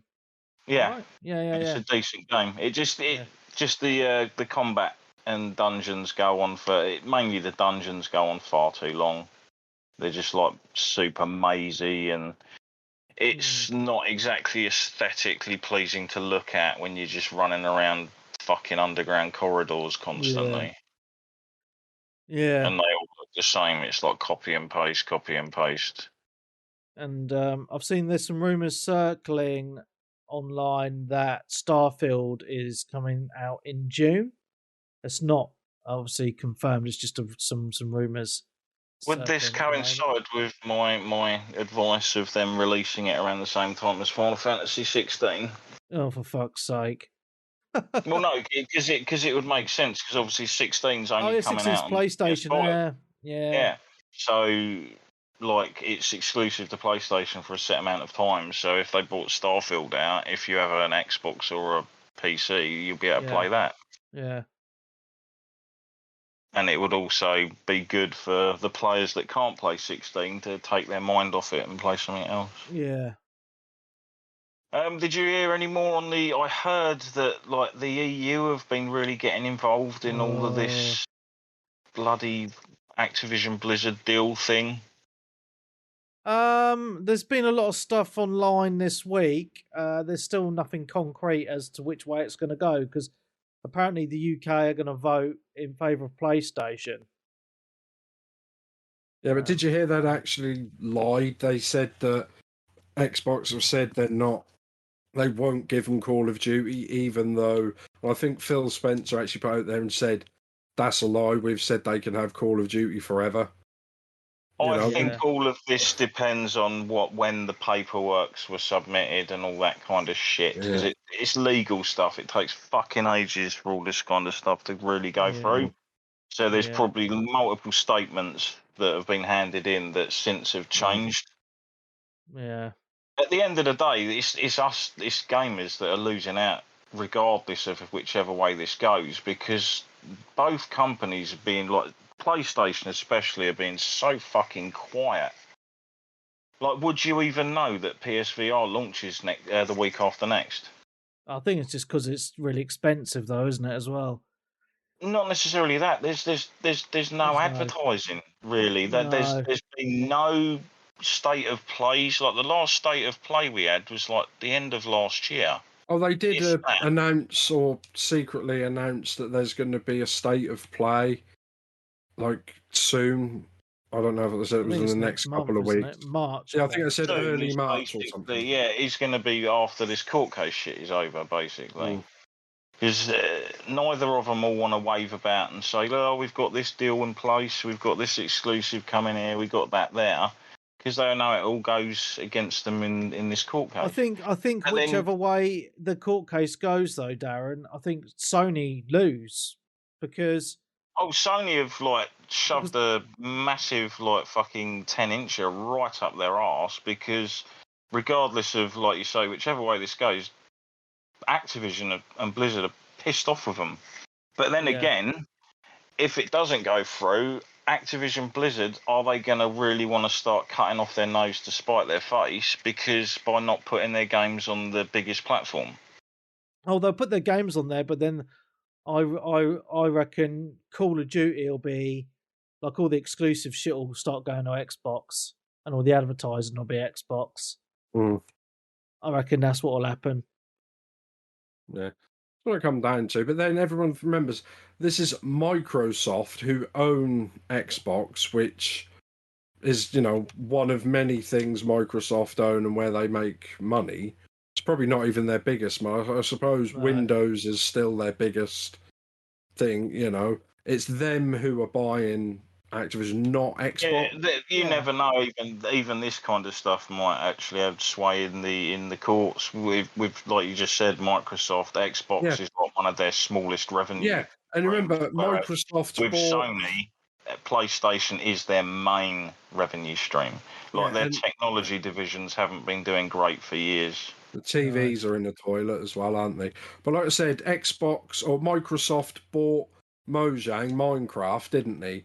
And they didn't take that off PlayStation and Switch and stuff like that, did they? No. Because why would they spend? They spent like what, $2 billion buying Minecraft. Why would they then buy that to then not make any more money? I know. They're not going to spend all this money to stop Sony making money. Microsoft want to make all the money. They don't care if Sony if they're, because they're making money themselves, aren't they? Yeah, because wasn't one of the things they were talking about this week during this thing was like, if Microsoft do buy Activision Blizzard, they should sell off the Call of Duty franchise separately. Yeah. As in like that won't be part of the deal. Yeah. And I was like, no, you don't understand. Like, that is pretty much the main bargaining chip in the deal. Like, regardless of how you feel of Call of Duty and how it's become so fucking long in the tooth, it might as well be a saber tooth by now. It's almost been around as long as well. It's never been dethroned. Whenever EA or anyone else decides to step up to the bat, they literally just commit seppuku right in front of everyone. And you wonder what this could be interesting, because if it does go back and forth, we've still got to remember PlayStation actually own Bungie now. Oh yeah. So it's not like they haven't got a great developer there that can compete in the FPS market. Yeah. It's just COD is kind of just established. It doesn't seem to do anything super new every year. But as you know, Webby, you still play it and you still really enjoy it because it's got that fun, enjoyable gameplay. Yeah, it's just online with your mates. And accustomed to. And the fact of, obviously, the free-to-play stuff has pulled even more people in. They probably make just as much money off of Warzone than they do off of the actual annual games they put out. Well, it's all the microtransactions. Yeah, that's what makes them the money. Season passes. That's why games like Fortnite have done so well as well, right? It's that pricing model. But the only thing, I mean, as a Game Pass subscriber, I would love to see Microsoft take on Activision Blizzard, because then I wouldn't be spending money buying a full price Call of Duty game. I have seen news today actually that they are releasing a separate full game this year.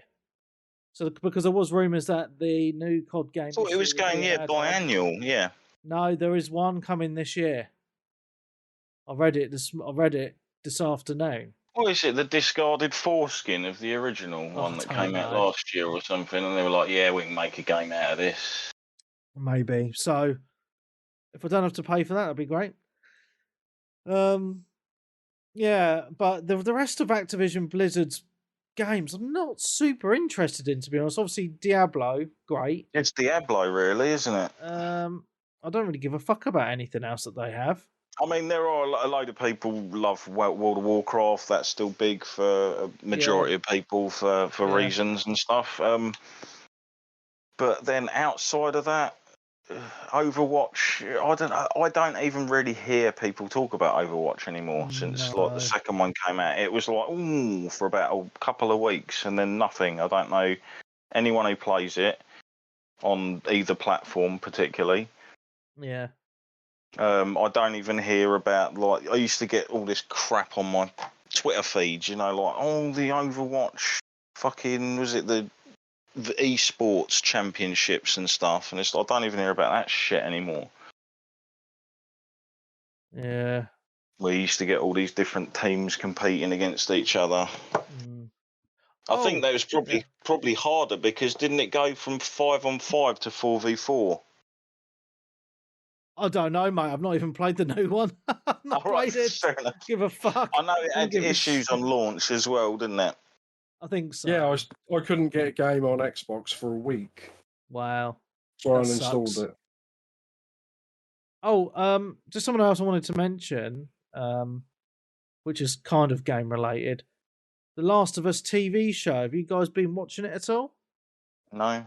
Yeah, I'm 2-3 episodes in. I've been saving them up to watch them. Yeah, well, I think there's 5 out, but so I watched episode 5. It come out early because the Super Bowl's on today. Yeah, so I think it's Sunday, or was Sunday night and Monday over here. Yeah. To download on Sky, but it's pretty good. It's quite accurate so far. I've really enjoyed the last 2 episodes, 4 and 5. Have you watched the lot, Webby? Yeah. Yeah, I've watched them all. Yeah. Really, really good. The last 4 was better than 5. It's hard to talk about that given spoilers, but they're in. Yeah. It's an old game anyway. It's making me want to play the game again once this is over to see what they did and how accurate. I think that's what they're betting on, mate, because they're selling. They've remastered that game 3 fucking times, man. I mean, what the fuck? It's terrible. Talk about milking a cow. That I was looking to buy it again.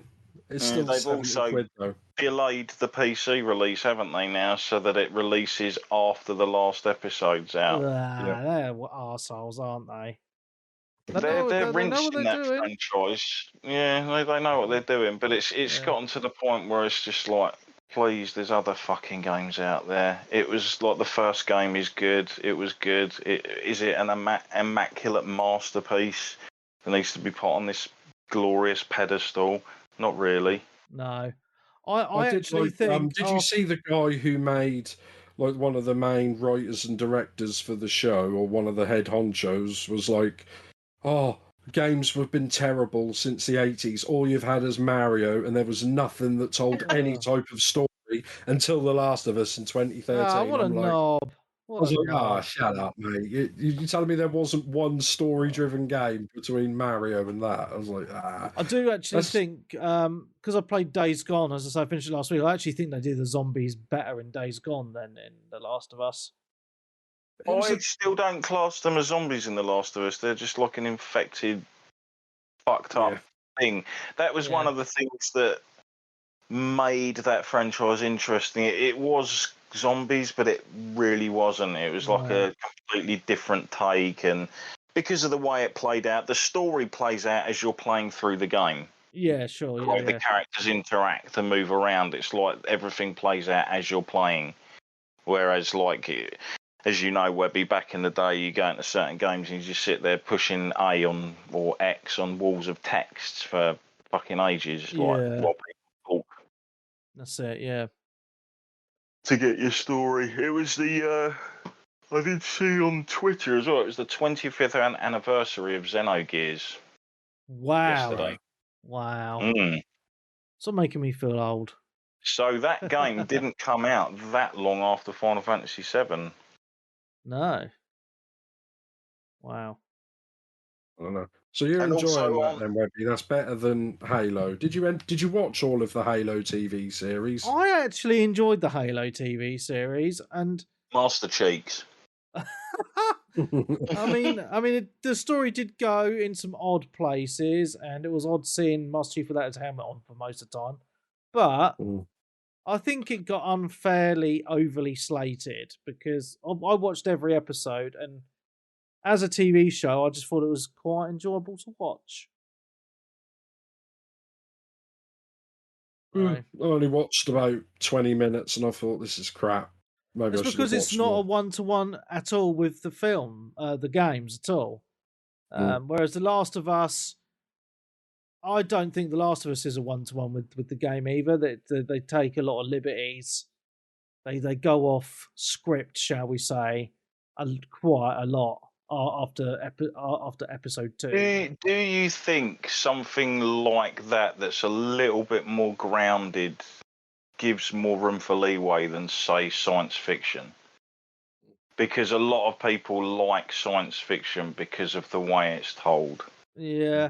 Well, I think the races and the story that's involved. It'd be like if they did like a Mass Effect TV show and completely went off the story from the games and like changed loads of things. It would upset a lot of people because, as far as I know, a lot of popularity behind that is because of the characters and the story and the way the galaxy and the world's built. Yeah, I mean, to be honest, like with the Halo show, I would have loved it if they did it to the games. Obviously, they'd have to change quite a bit because there's a lot of times where nothing's happening. But as a set, because it felt to me like it was like just a completely separate thing. I don't know, I just found it enjoyable.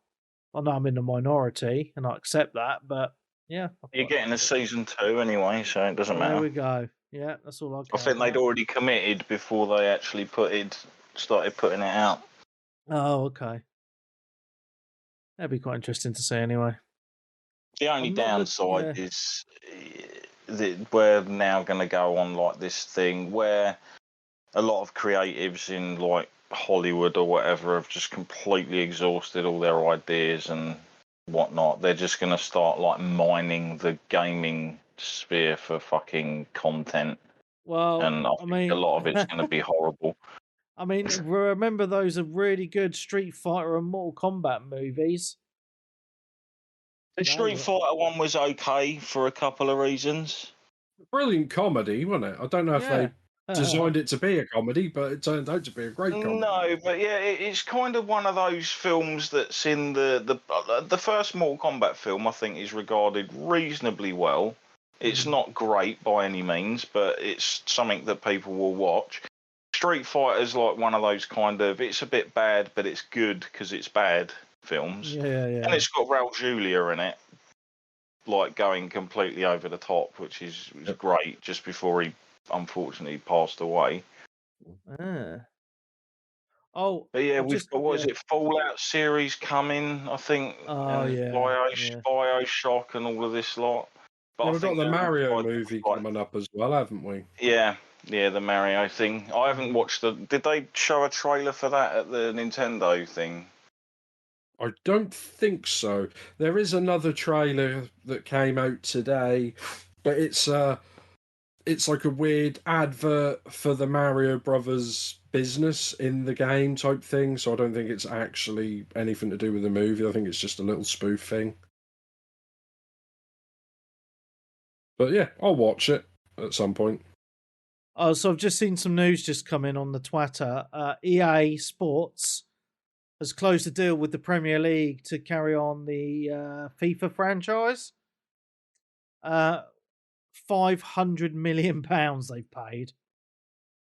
Wow. Yeah, that's crazy.